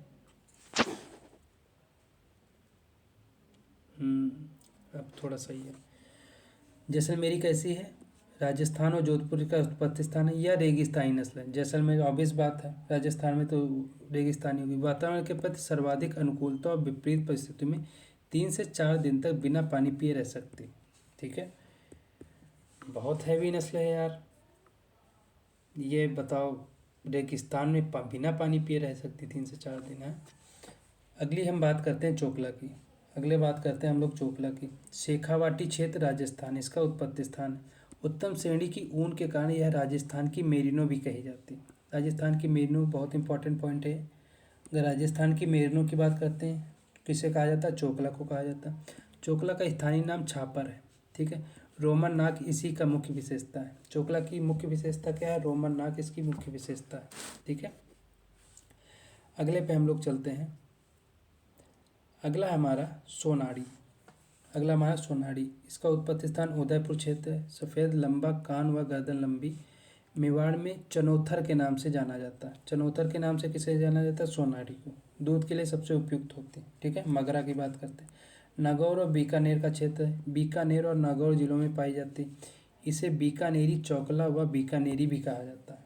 ठीक है, इसे बीकानेरी चोकला या बीकानेरी भी कहा जाता है। चोकला को क्या कहा जाता था? चोकला को क्या कहा जाता? अभी मैंने आपको विशेषता बताई थी चोकला की। इसे मेरिनो कहा जाता था। क्या कहा जाता? इसे मेरिनो कहा जाता था राजस्थान की। ठीक है, और जो चोकला किसे कहा गया? चोकला कहा गया मगरा को। अगली बात है, अगली हमारी ब्रीड है नाली। गंगापुर जो नगर है, इसका उत्पत्ति स्थान है। चूरू और झुंझुनू पास के जो क्षेत्र हैं, ऊन हल्के पीले रंग की होती है। ठीक है, किसकी? नाली की। मतलब नाली मतलब नीली होती है, और ऊन कैसी होगी? पीली होगी। ठीक है, अभिवस्त्र की बात करते हैं। अभिवस्त्र की बात करें तो इसमें ये इसका उत्पत्ति स्थान क्या है? टोंक राजस्थान। चोकला भेड़ और रेम्बुल नस्ल की से क्रॉस करके बनाई गई अभिवस्त्र के मेरिनो मेढ़ों का वर्णन संकरण द्वारा CSWRI अविकानगर टोंक से निकाली गई नस्ल है। ठीक है, सेंट्रल जो सीप एंड वूल रिसर्च इंस्टीट्यूट है, ये कहाँ है? अविकानगर। वहाँ से इसकी इस किस्म को बनाया गया है। ठीक है, अविकालीन की बात करते हैं। टोंक राजस्थान में है। CSWRI अविकानगर टोंक द्वारा विकसित की गई। ठीक है, ये किसका क्रॉस है? ये रेम्बुल नस्ल के मेरिनो भेड़। ठीक है, जो रेम्बुल नस्ल होती है उसका मेरिनो भेड़ है, और मालपुरा नस्ल की मादा, इसका क्रॉस करके अविकालीन नस्ल बनाई गई। नेक्स्ट हम बात करते हैं डेक्कनी की। अगला हम बात किसकी करेंगे? डेक्कनी की। डेक्कनी का उत्पत्ति स्थान कहाँ है? महाराष्ट्र कर्नाटक। कंबल बनाने के लिए सबसे उपयुक्त मानी जाती है। अगर ब्लैंकेट की बात करें, ठीक है, ब्लैंकेट सबसे अच्छा किसके बनते हैं? ब्लैंकेट सबसे अच्छे डेक्कनी के बनते हैं। किसके बनते हैं? डेक्कनी के बनते हैं। नेक्स्ट हम बात करते हैं नेल्लोर की। नेल्लोर जो है दक्षिण भारत में पाई जाती है। ठीक है, भारत की सबसे ऊंची भेड़ की नस्ल है। कौन सी? नेल्लोर। मांड्या की बात करते हैं। मांड्या आंध्र प्रदेश कर्नाटक सफ़ेद रंग की नस्ल होती। मांड्या कैसी होती? सफ़ेद रंग की नस्ल होती। कहाँ पाई जाती? कहाँ उत्पत्ति स्थान है? आंध्र प्रदेश कर्नाटक। काठीवाड़ी की बात करते हैं, गुजरात। इसकी ऊन से कारपेट बनाई जाती है, जो निर्यात की जाती है। जो कारपेट होती है, ठीक, कारपेट होती है, वो किसकी ऊन से बनाई जाती है? काठीवाड़ी से। ठीक है, और ये एक्सपोर्ट की जाती है। ठीक है, अगली नस्ल हमारी है शाहाबादी। अगली नस्ल हमारी कौन सी है? शाहाबादी। कौन सी है? शाहाबादी, जो कि उत्पत्ति स्थान कहाँ है? मुजफ्फरनगर है। मुजफ्फरनगर कहाँ? यूपी में। ठीक है, अच्छी श्रेणी की ऊन प्राप्त होती है। किससे? शाहाबादी से या बोनपाला से। ठीक है, अगला हम बात करते हैं विदेशी नस्लों की। अगला हम बात किसकी करेंगे? विदेशी नस्लों की बात करेंगे। अब ठीक है, विदेशी नस्लों की बात करते हैं। ठीक है, इसमें मेरिनो आता है। मेरिनो का उत्पत्ति स्थान स्पेन और फ्रांस है। मेरिनो का उत्पत्ति स्थान कहाँ है? स्पेन है या फ्रांस है। ठीक है, विशेषताएं की बात करते हैं तो मादा भेड़ सींग रहित व नर में घुमावदार सींग पाए जाते हैं। इसकी गर्दन और कंधों की त्वचा पर झुर्रियाँ और सलवटें पाई जाती हैं। यह विश्व की सबसे श्रेष्ठ महीन ऊन वाली। इसके रेशे की लंबाई 5 से 10 सेंटीमीटर होती है। कितनी? इसके रेशे की लंबाई 5 से 10 सेंटीमीटर होती है। ठीक है, नेक्स्ट हम बात करते हैं रेम्बुलेट। रेम्बुलेट का उत्पत्ति स्थान स्पेन माना गया। ठीक है, यह द्विप्रयोजनी नस्ल है। ठीक है, मतलब डबल पर्पज वाली नस्ल है। कैसी नस्ल है? डबल पर्पज वाली नस्ल है। कैसी? डबल पर्पज वाली नस्ल है। ठीक है, कराकुल की बात करते हैं। मध्य एशिया इसका उत्पत्ति स्थान माना गया। यह सींग रहित नस्ल है। इसमें सींगें नहीं पाई जाती। यह पेल्ट के लिए पाली जाती है। पेल्ट मतलब होता है चमड़ा। ये चमड़े का बनाने के लिए जो नस्ल पाली जाती है कौन सी है? कराकुल। ठीक है, फेमस है, इम्पोर्टेंट है। नेक्स्ट हम बात करते हैं जो हमारी गोट की ब्रीड्स होती हैं उनकी बात करें। हमने सीप की पढ़ ली, फैलो की पढ़ ली, काऊ की पढ़ ली। अब हम बात करते हैं जो हमारी गोट की ब्रीड होती है। बाद में बकरी की 20 नस्लें पाई जाती हैं। इसकी जो सीप की थी उसकी कितनी? 40 नस्लें पाई गई थी। ठीक है, 6 से 12 महीनों की उम्र में बकरी का मांस जेवन अच्छी क्वालिटी का माना जाता है। बकरी को गरीब की गाय भी कहा जाता है। यह बहुमुखी वर्सटाइल डॉट पशु है। क्या है? बहुमुखी पशु है। ठीक है, बकरी को राजस्थान का चलता फिरता फ्रिज भी कहा जाता है। क्या कहा जाता है? राजस्थान का चलता फिरता फ्रिज कहा जाता है। ठीक है, बकरी का दूध 6 रोगियों जो हमारे ट्यूबरकुलोसिस या टीबी के लिए होते हैं उसके लिए लाभदायक होता है। ठीक है, वयस्क ब्याने वाली बकरी को नैनीस कहा जाता है। ठीक है, जो हमारी बकरी होती है जो ब्याती है उसे हम कहते हैं नैनीस। ठीक है, अब हम लोग अभी जिनके जिनके डेंगू होता है ना वो लोग भी क्या करते हैं? बकरी का दूध पीते हैं। ठीक है, तो उसके लिए भी हम लोग बकरी का यूज़ करते हैं। ठीक है, मेडिसिनल टाइप से भी। अगला हम बात करते हैं इसकी जो नस्ल है उसकी क्वालिटीज़ की बात करेंगे। ठीक है, जमुनापारी, इसका उत्पत्ति स्थान कहाँ है? इटावा, यूपी। जमुनापारी का उत्पत्ति स्थान कहाँ है? इटावा है। ठीक है, यूपी। यह बकरी की श्रेष्ठ द्विप्रयोजनी नस्ल है, दूध और मांस के लिए पाली जाती है। कौन सी? जमुनापारी। यह भारत की नस्लों में सबसे बड़ी एवं दूध 1.5 से 2 किलोग्राम देने वाली नस्ल है। कितनी? 1.5 से 2 किलो दूध देने वाली नस्ल है। इस नस्ल का विवरण यमुना एवं चंबल नदियों के मध्य सर्वाधिक है। ठीक है, नेक्स्ट हम लोग बात करते हैं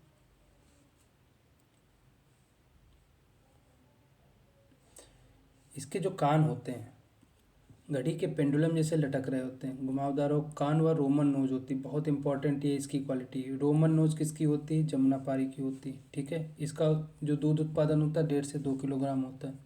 ठीक है, अगला हम बात करते हैं बर्बरी की। अफ्रीका का जो बर्बरा क्षेत्र है, ठीक है, वहाँ पाई जाती है। यह द्विप्रयोजनी नस्ल है, मतलब मिल्क प्रोड्यूसिंग तो इसमें होता ही है। ठीक है, एक ऐसी बर्बरी है दूध प्रयोजनी नस्ल है। ठीक है, मिल्क प्रोड्यूसिंग इसमें ही होता है। अगला है कस्बों एवं शहरों में बांधकर पाले जाने वाली इसीलिए सिटी गोट। ये जो है आकार में बहुत छोटी होती है, इसीलिए इसे आसानी से जो है कहाँ शहरों में भी पाला जा सकता है, लोग पालते भी हैं। ठीक है, ये आकार में सबसे छोटी होती है, बहुत छोटी होती है, तो इसे घर में भी आसानी से, और ये जो खाना जो फीड करती है, ठीक है, इसका फीडिंग जो क्वांटिटी होती है वो भी कम होती है, और जो इसे खाने की चीज़ें होती हैं ये हर तरीके की चीज़ें खा सकती हैं। ठीक है, इसीलिए इसे सिटी गोट भी कहा जाता है। ठीक है, वर्ष में 2 बार बच्चे देती है और एक ब्यात में 2 बच्चे देती है। ठीक है, कभी कभी 3 बच्चे भी दे देती है, लेकिन ज़्यादातर इसकी जो क्वालिटी है वो 2 बच्चे देने की है। इसके कान छोटे हिरण जैसे, सींग सीधे एवं छोटे, शरीर का रंग सफ़ेद भूरा होता है। रंग कैसा होता है? सफ़ेद भूरा होता है। ठीक है, नेक्स्ट हम बात करते हैं कद छोटा होता है एवं शरीर की अपेक्षा अधिक दूध देने वाली नस्ल है। अगला बात करते हैं बीटल। इसका उत्पत्ति स्थान गुरदासपुर पंजाब में है। जमुनापारी जैसी दिखाई देती है लेकिन नर में दाढ़ी पाई जाती है। अगर मेल में दाढ़ी पाई जाएगी तो कौन सी नस्ल होगी? बीटल होगी। कौन सी होगी? बीटल होगी।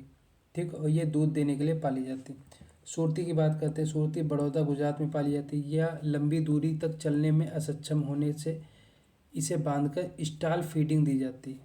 क्या दी जाती है? स्टॉल फीडिंग दी जाती है। ठीक है, मेहसाना की बात करते हैं, गुजरात में पाई जाती है। बकरी की सबसे द्विप्रयोजनी नस्ल है, सबसे अच्छी मानी जाती है। ठीक, सबसे अच्छी नस्ल कौन सी? मेहसाना। ये किस टाइप की? द्विप्रयोजनी या डबल पर्पज़ नस्ल है। कौन सी है? डबल पर्पज़ की नस्ल है। नेक्स्ट हम बात करते हैं जखराना की। जखराना का उत्पत्ति स्थान बहरोड अलवर है। कानों पर सफ़ेद धब्बे एवं बीटल नस्ल के समान होती हैं।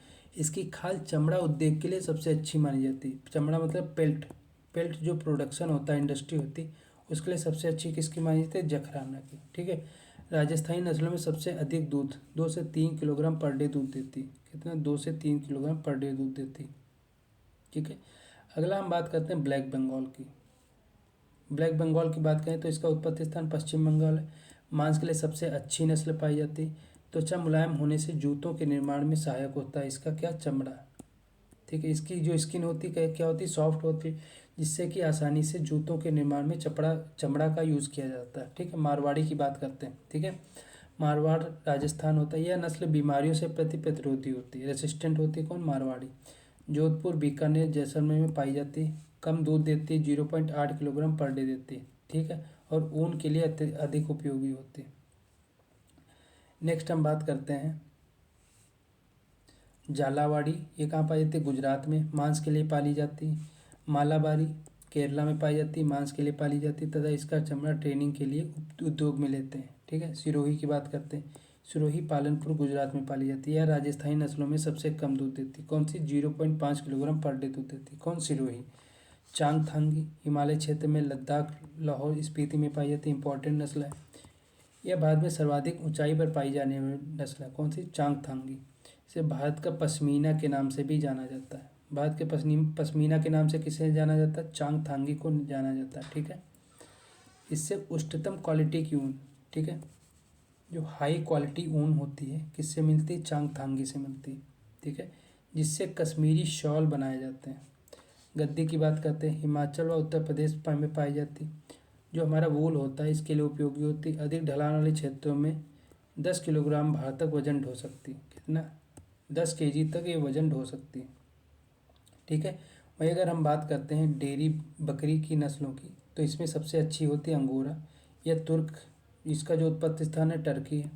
ठीक है। कौन सा देश है? तुर्की देश है। इसके बालों को ऊन के रूप में जाना जाता है, इसे मोहैयर के नाम से जाना जाता है। ठीक है। ऐसी कौन सी नस्ल है, क्वेश्चन आता है, ऐसी कौन सी नस्ल है जिसके बालों को मोहैयर के नाम से जाना जाता है? कौन सी नस्ल है? अंगोरा। और ऐसा क्वेश्चन आ जाए कि अंगोरा के बालों को किस नाम से जाना जाता है? मोहैयर के नाम से जाना जाता है। अल्पाइन की बात करते हैं तो अल्पाइन का उत्पत्ति स्थान कहाँ है? यूरोप, जिसे दूध की नस्ल बोला जाता है। ठीक है। अल्पाइन कैसी? दूध की नस्ल है, दुधारू नस्ल है। ठीक है। अगली नस्ल है हमारी एंग्लो न्यूबियन। इंपॉर्टेंट है, ये क्वेश्चन एग्जाम में आ चुकी है। ठीक है। एंग्लो न्यूबियन या जमुना पारी और न्यूबियन इंग्लैंड के बीच है। ठीक है। जमुना पारी और न्यूबियन इंग्लैंड के बीच का क्रॉस है ये। ठीक है। जर्सी गाय के रूप में जाना जाता है इसे। यह बकरी की सबसे दोहरी उद्देश्य वाली विदेशी नस्ल है। ठीक है। ये डुअल पर्पज वाली नस्ल है। ठीक है। इसे जर्सी गाय के नाम से भी जाना जाता है। ठीक है। ये इंपॉर्टेंट है। सानेन की बात करते हैं। स्विट्जरलैंड की मूल निवास, दोनों लिंगों में दाढ़ी की उपस्थित विशेषता है। ठीक है। मेल और फीमेल दोनों में दाढ़ी होती है। इस नस्ल को दूध की रानी के नाम से भी जाना जाता है। ठीक है। क्वीन ऑफ मिल्क कौन होगा? सानेन होगी। क्वीन ऑफ मिल्क किसे कहेंगे? सानेन को कहेंगे। ठीक है। टोगनबर्ग की बात करते हैं। चॉकलेटी रंग की होती, सींग रहित नस्ल होती, इसमें सींग नहीं होते, त्वचा मुलायम होती, स्विट्जरलैंड की मूल निवासी होती है और दुधारू नस्ल होती है। ठीक है। सुअर की बात करें, स्वाइन होता है। सुअर का जो नमकीन स्मोक्ड मांस होता है उसे बेकन के रूप में जाना जाता है। किस रूप में जाना जाता है? बेकन के रूप में जाना जाता है। ठीक है। सुअर की जो विदेशी नस्लें हैं उनकी बात करते हैं।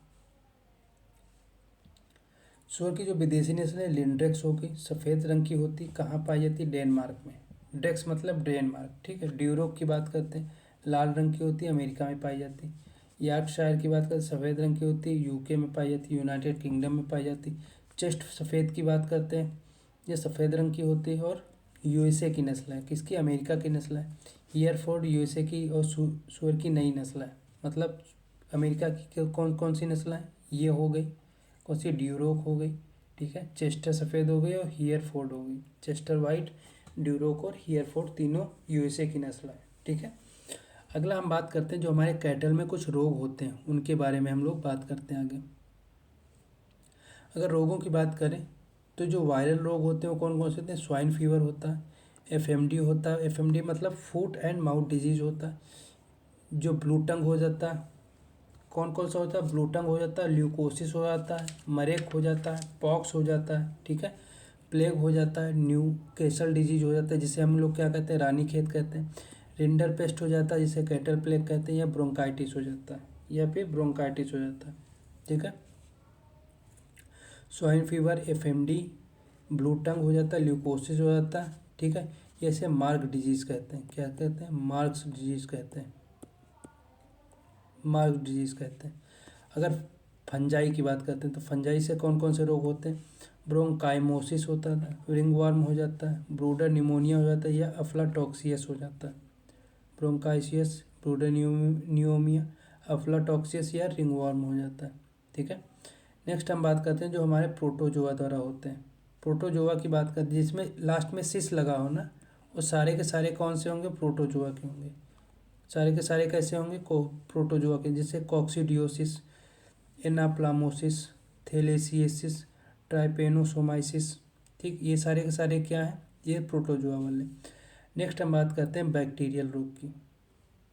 किसकी बात करेंगे, बैक्टीरियल रोग की बात करेंगे। तो जो एंथ्रेक्स होता है, मैंने अभी आपको बताया था, जो जानवर से मनुष्य में फैलता कौन सा रोग है, एंथ्रेक्स हो जाएगा। ठीक है, ब्रूसिलोसिस हो जाएगा, एचएस हो जाएगा, क्षय रोग हो जाएगा, आंत आंत इंटेस्टाइन जो फीवर होता है वो हो जाएगा, ब्लैक क्वार्टर हो जाएगा, मेस्टाइटिस हो जाएगा, निमोनिया हो जाएगा, हैजा हो जाएगा। ये सारे के सारे रोग कैसे हैं, इस सारे के सारे रोग कैसे हैं, ये बैक्टीरियल रोग हैं। कैसे रोग हैं, बैक्टीरियल डिजीज़ है। कैसे डिजीज़ है, बैक्टीरियल डिजीज़ है। ठीक है, नेक्स्ट हम बात करते हैं पोल्ट्री की कुछ जो हमारी बीमारियां होती हैं उनके बारे में बात करते हैं। बैक्टीरियल रोग जो होते हैं फॉल कॉलेरा या दस्त होता है। फॉल कॉलेरा होता है या क्या होता है, या दस्त होता है। ठीक है, फॉल कॉलेरा या दस्त होता है। ठीक है, दस्त को हम क्या बोलेंगे, डायरिया बोलेंगे। डायरिया, दस्त को क्या कहता है, डायरिया का। वायरल रोग की बात करते हैं, रानीखेत हो गया, मार्क्स डिजीज हो गया। ठीक है, पोल्ट्री में रानीखेत और मार्क्स डिजीज दोनों लगते हैं।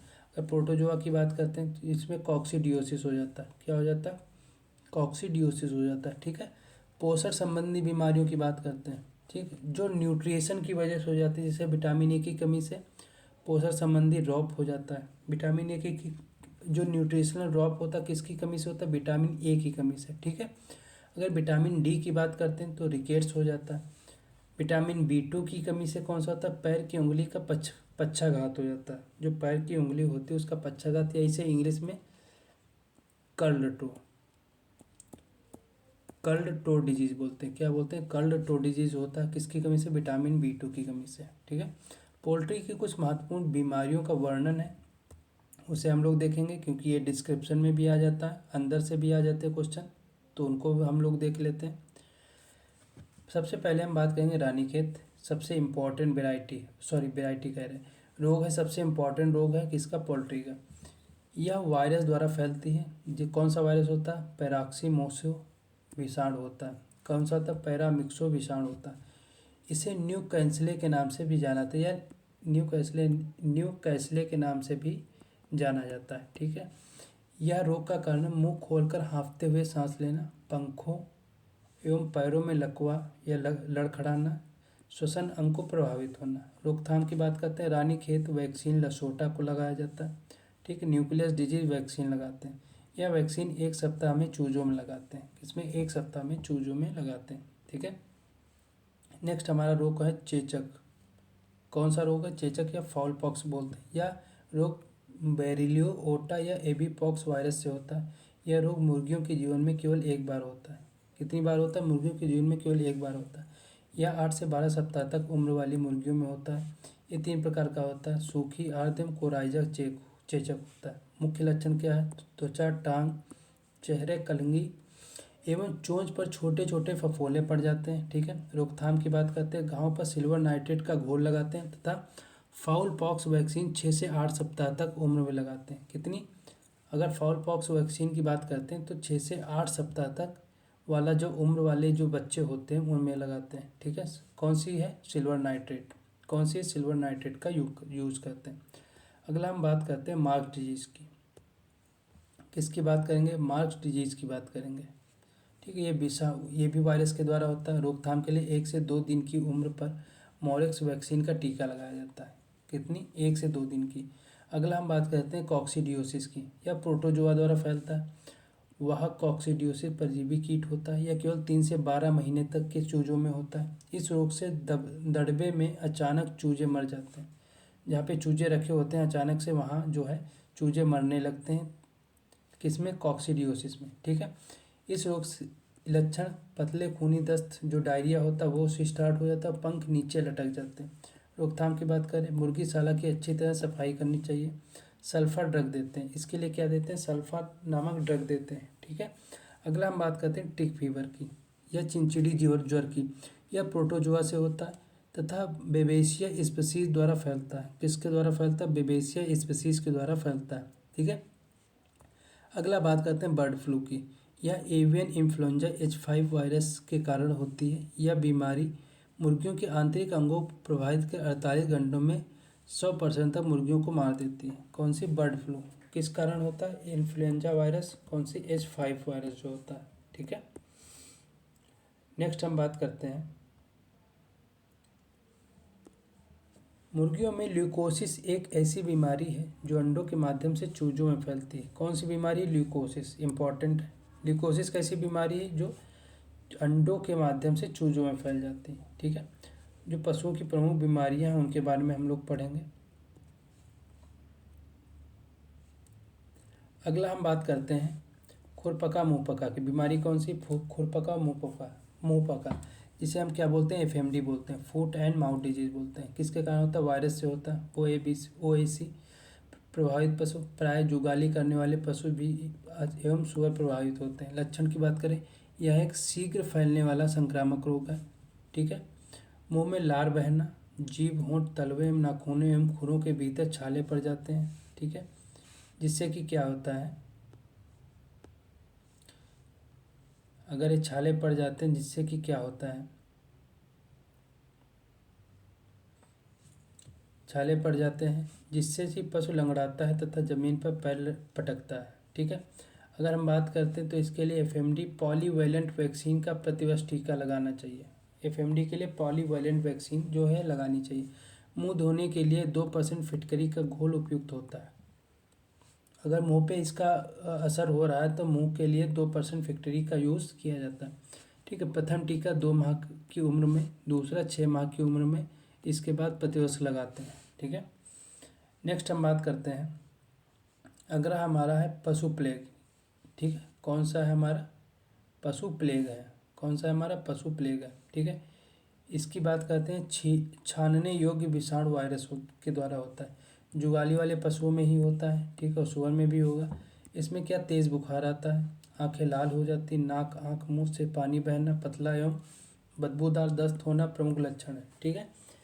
इसे क्या करते हैं? इसे हम 100 से 200 सीसी एंटी रिंडरपेस्ट सीरम का टीका लगाते हैं एवं GTV गोट टिश्यू वैक्सीन।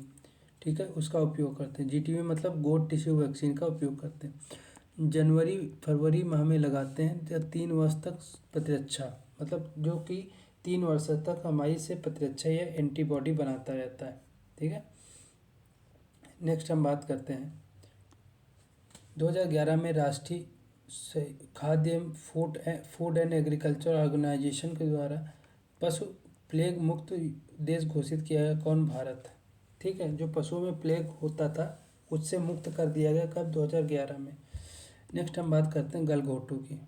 नेक्स्ट हम किसकी बात करेंगे? गलघोटू की। ठीक है। इसमें गुरखा खुड़का के नाम से भी जाना जाता है। भैंस में पास्चुरेला बुल्बोसेप्टिका एवं गाय में पास्चुरेला बोविसेप्टिका नामक जीवाणु बैक्टीरिया से होता है। ठीक है। मुख्यतः भैंस में फैलता है। गोवंश पशुओं का भयंकर रोग है। ठीक है। तेज बुखार 104 से 7, पशुओं के झालर, कंठ और निचले जबड़े के बीच कष्टदायक सख्त और सूजन आ जाता है। मुंह एवं नाक से लार टपकना, पशु घुर घुर की आवाज़ करता है एवं सांस लेने में उसे दिक्कत होती है। इसमें VHS वैक्सीन लगाते हैं, मई जून में लगाते हैं, और 1 वर्ष में 1 बार लगाते हैं। 1 वर्ष में 1 बार लगाते हैं। ठीक है। नेक्स्ट हम बात करेंगे और जो हमारा गलघोंटू होता है, ठीक है, जो अभी हम बात कर रहे थे, उसमें पशु जमीन पर गिर जाता है एवं 24 घंटे के अंदर मर जाता है। एंथ्रेक्स की बात करते हैं, ये बेसिलस एंथ्रेसिस नामक जीवाणु से होता है। हमारे देश में मुख्यतः भेड़ों में सर्वाधिक होता है। ठीक है। पशु बुखार में कांपता है, पेट में जोरदार दर्द होता है और गिल्टियाँ सूज जाती हैं, खूनी दस्त या पेचिश होने लगती है। ठीक है।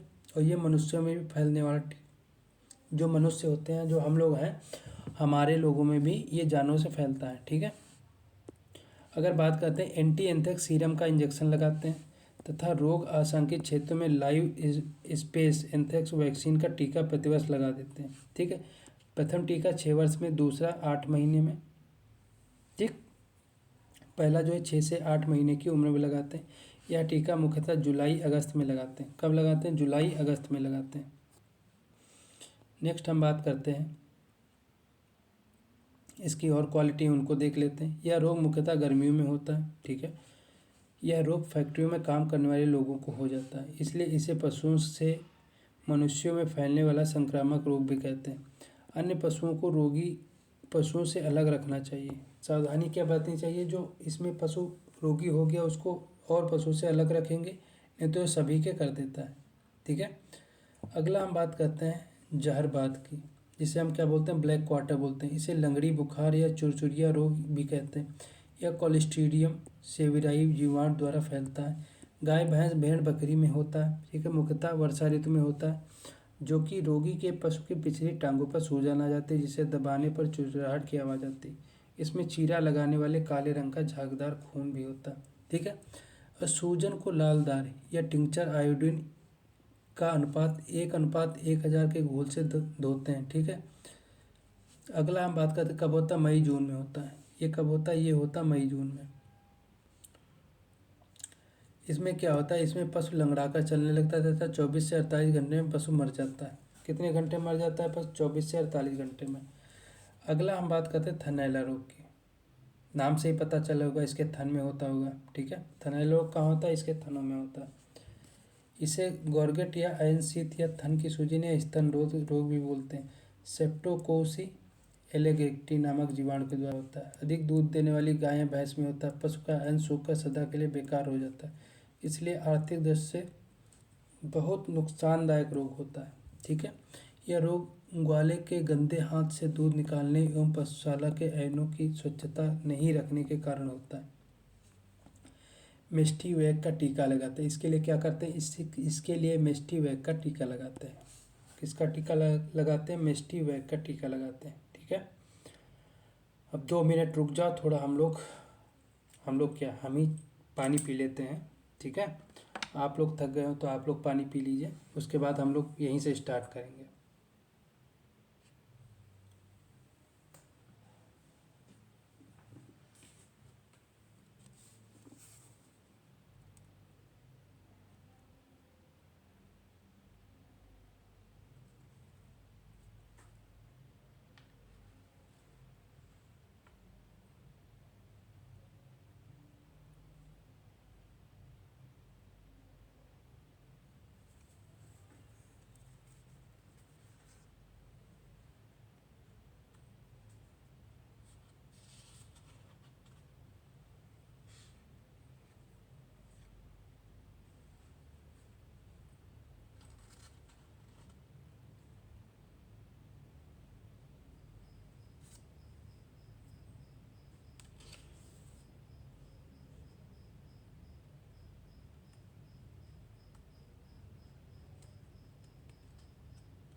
ठीक है, चलिए स्टार्ट करते हैं। अगला हमारा जो है डिजीज़ कौन सा? दुग्ध ज्वर, जिसे हम क्या कहते हैं? मिल्क फीवर कहते हैं, ठीक है।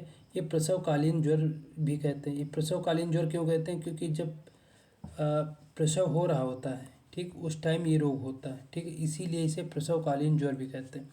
यह गाय भैंस की एक अपापचय या मेटाबॉलिक जो बीमारी होती है, जो ब्याने के बाद कैल्शियम की कमी से होती है, ठीक है। मान लो हमारी जो गाय थी, उसने बेबी दे दिया, उसके बाद जब उसमें कैल्शियम की कमी हो गई तो कौन सा रोग हो गया? मिल्क फीवर हो गया, ठीक है। इसीलिए क्वेश्चन आता है कि जो दुग्ध जो रोग होता है किसके कारण होता है? कैल्शियम की कमी के कारण होता है। यह किस में होता है? गाय भैंस में होता है। प्रभावित पशु गर्दन को पीछे मोड़ कर रखते हैं, जो प्रधान लक्षण है, ठीक, मेन इसका लक्षण पीछे की ओर मोड़ कर रखते हैं। दुग्ध ज्वर में पशु की तेज बुखार ना होकर शारीरिक तापमान सामान्य से भी कम हो जाता है, ठीक है। 25% की बात करते हैं। इसमें 25% कैल्शियम ग्लूकोनेट का घोल 200 से 300 सीसी का अंतःशिरा इंजेक्शन लगाते हैं, ठीक है। अगला बात करते हैं हम लोग।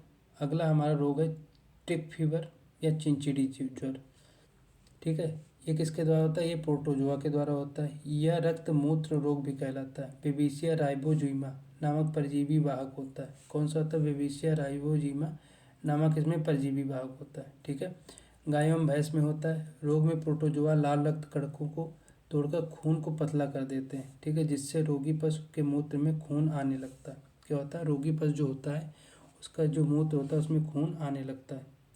नेक्स्ट हम बात करते हैं, इसी के कारण जो होता है इसे रक्त मूत्र रोग भी कहते हैं। इसमें 106 से 160 डिग्री जो तापमान होता है वो भी होने लगता है। कितना, 106 से 160 डिग्री तापमान।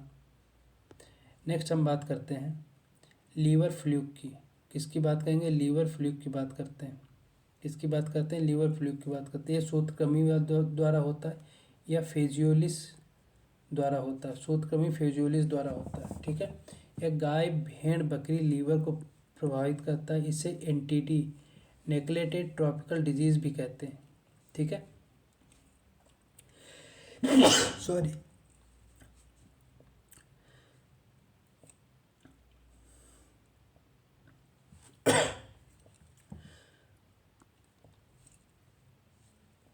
एक मिनट जरा पानी पीते हैं।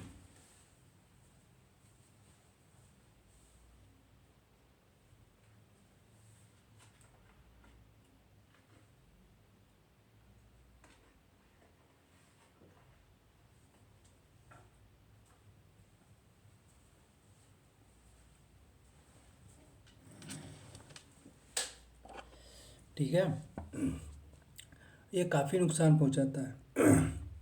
जो डेयरी वाले हो, जो मांस वाले जो गाय भैंस।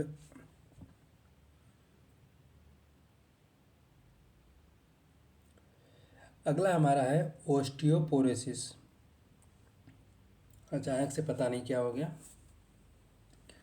खांसी आ गई अचानक से, गला बैठ। अगला हमारा है ओस्टियोपोरोसिस, ठीक है। अभी कंप्लीट होने वाला है 10 मिनट में आपका, ठीक है, 10 मिनट में कंप्लीट हो जाएगा।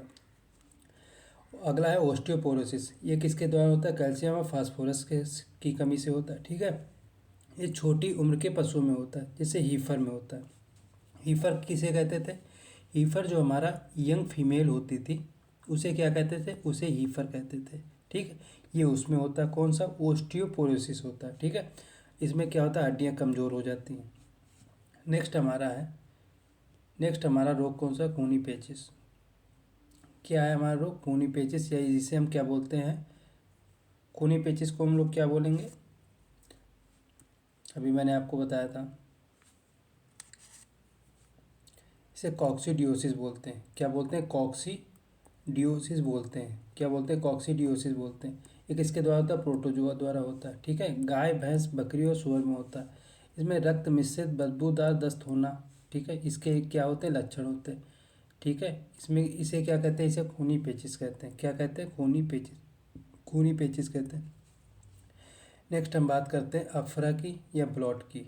अब सबसे पहले स्लाइड में मैंने आपको बताया था अफरा ब्लॉट क्या होता है। यह जुगाली करने वाले गाय भैंस भेड़ बकरी ऊँट सभी में होता है, ठीक है। अधिक गीला एवं अत्यधिक मात्रा में हरा चारा खाने के से दूषित जो गैसें होती है इसके पेट में एकत्रीकरण मुख्य रूप से कारण होता है, ठीक है। रूमेन में गैस के एकत्रित होने से पेट फूल जाता है, गोबर एवं पेशाब बंद हो जाता है और पशु की मृत्यु भी हो सकती है, ठीक है। तारपीन का तेल एवं अलसी का तेल इसमें उपयोग किया जाता है। ट्रोकांकर ट्रोकार कैनुला से पशु के पेट से गैस निकाली जाती है, ठीक है। एक ट्रोकर कैनुला इंस्ट्रूमेंट होता है, ट्रोकर कैनुला इंस्ट्रूमेंट होता है, उसके द्वारा क्या होता है, इसके पेट में हल्का सा छिद्र बना दिया जाता है, ठीक है। उसके द्वारा इसके पेट से गैस निकाल दी जाती है, जिससे कि पशु को राहत मिलती है। अगला हमारा है चेचक। कौन सा, चेचक पॉक्स, जिसे हम पॉक्स बोलते हैं। ये पैरावाइज विषाणु द्वारा होता है। गाय भैंस भेड़ बकरी और घोड़ा सभी में होता है। हल्का बुखार, पशु की त्वचा पर लाल रंग के दाने या फोफले हो जाते हैं, ठीक है। ये पॉक्स के लक्षण होते हैं, किसके, पॉक्स के। नेक्स्ट हमारा है ब्रूसिलोसिस। अगला हमारा है ब्रूसिलोसिस डिजीज। ये किसके कारण होता है, ये ब्रूसिलोसिस एविटिन नामक बैक्टीरिया के कारण होता है। किसके द्वारा, जीवाणु द्वारा होता है। ये गाय और भैंस में पाया जाता है ब्रूसिलोसिस। गर्भ गिर जाना या एबॉर्शन हो जाता है 5 से 8 महीने का, जिससे गर्भकाल पशु के शरीर में रह जाता है, ठीक है। संक्रामक गर्भपात जो ठनबस समूह पे होता है, क्या होता है, ठनबस होता है, ठीक है। ब्रुसेला एवोटिन नामक जीवाणु के द्वारा होता है। ब्रुसेला एवोटिन नामक जीवाणु के द्वारा होता है। अगला हम बात करते हैं फकड़िया रोग। कौन सा रोग है? फकड़िया रोग। ठीक है, कुछ ये सारे जो रोग हैं इनको आप थोड़ा इंग्लिश में याद करने की कोशिश किया करिए। ठीक है, तो उसमें बेहतर होगा, क्योंकि ये सारे के सारे रोग जो है इंग्लिश में आते हैं आपके एग्ज़ाम में ज़्यादातर। फकड़िया रोग की बात करते हैं। ठीक है, एंट्रोटॉक्सीमिया होता है। ठीक है, ये किसके द्वारा होता है? ये एक बैक्टीरिया के द्वारा होता है, जिसका नाम क्या होता है? कोलिस्ट्रीडियम बेलासियाई टाइप डी। कोलिस्ट्रीडियम बेलासियाई बैक्टीरिया होता है। ठीक है, भेड़ एवं बकरियों में मुख्यतः अधिक से खाने वाले अपचन से जीवाणुओं की वृद्धि होने से होता है। मतलब ज़्यादा से ज़्यादा खा लिया, फिर मेटाबॉलिक एक्टिविटी जो है उसमें काम नहीं आई। ठीक है, ये पचा नहीं, उसमें जो बैक्टीरिया उत्पन्न होते हैं उनके कारण होता है। ठीक, कौन सा? फकड़िया रोग। ये भेड़ एवं बकरियों का बिना किसी के लक्षण को प्रदर्शित किए अचानक बनना। ठीक है, ये लक्षण प्रदर्शित नहीं करते, लक्षण जो है इसके प्रदर्शित नहीं करते, लेकिन जो हमारे भेड़ और बकरी होती है जिसमें ये संक्रमण होता है वो क्या होता है? मर जाती है। इसके लिए ईटी वैक्सीन का यूज़ करते हैं। कौन सी वैक्सीन का यूज़ करते हैं? ईटी वैक्सीन का यूज़ करते हैं। ठीक है, तो यहीं पे हमारी जो एनिमल हस्बेंड्री है यहीं पर समाप्त होती है। जो एनिमल हस्बेंड्री है यहीं पे हमारी समाप्त होती है। आगे की क्लास जो है हम लोग डेयरी जो साइंस है, ठीक है, डेयरी साइंस है उसको कंप्लीट करेंगे एक ही क्लास में। ठीक, उसके बाद हम लोग आगे की तरफ जैसे सॉइल साइंस हो गई, ठीक, एग्रोनॉमी हो गई, हॉर्टिकल्चर हो गई, इनको एक एक क्लास में हम लोग कंप्लीट करेंगे। नहीं होगा तो ज़्यादा से ज़्यादा 2 क्लास लेंगे, इसके ऊपर कोई भी क्लास नहीं होगी। ठीक है, जो बड़ी सब्जेक्ट है उनके लिए 2 क्लासें हो सकती हैं। हम कोशिश करेंगे एक एक क्लास में कंप्लीट करें, 2 भी हो सकती हैं, लेकिन तीसरी क्लास नहीं होगी किसी के लिए। ठीक है, अगर आपको सेशन अच्छा लगा हो तो आप लाइक करिए, शेयर करिए, कमेंट करिए। ठीक है, और बाकी जो हमारा कंटेंट हो आप तक पहुंचता रहेगा। चलिए मिलते हैं अगली क्लास में, तब तक के लिए धन्यवाद।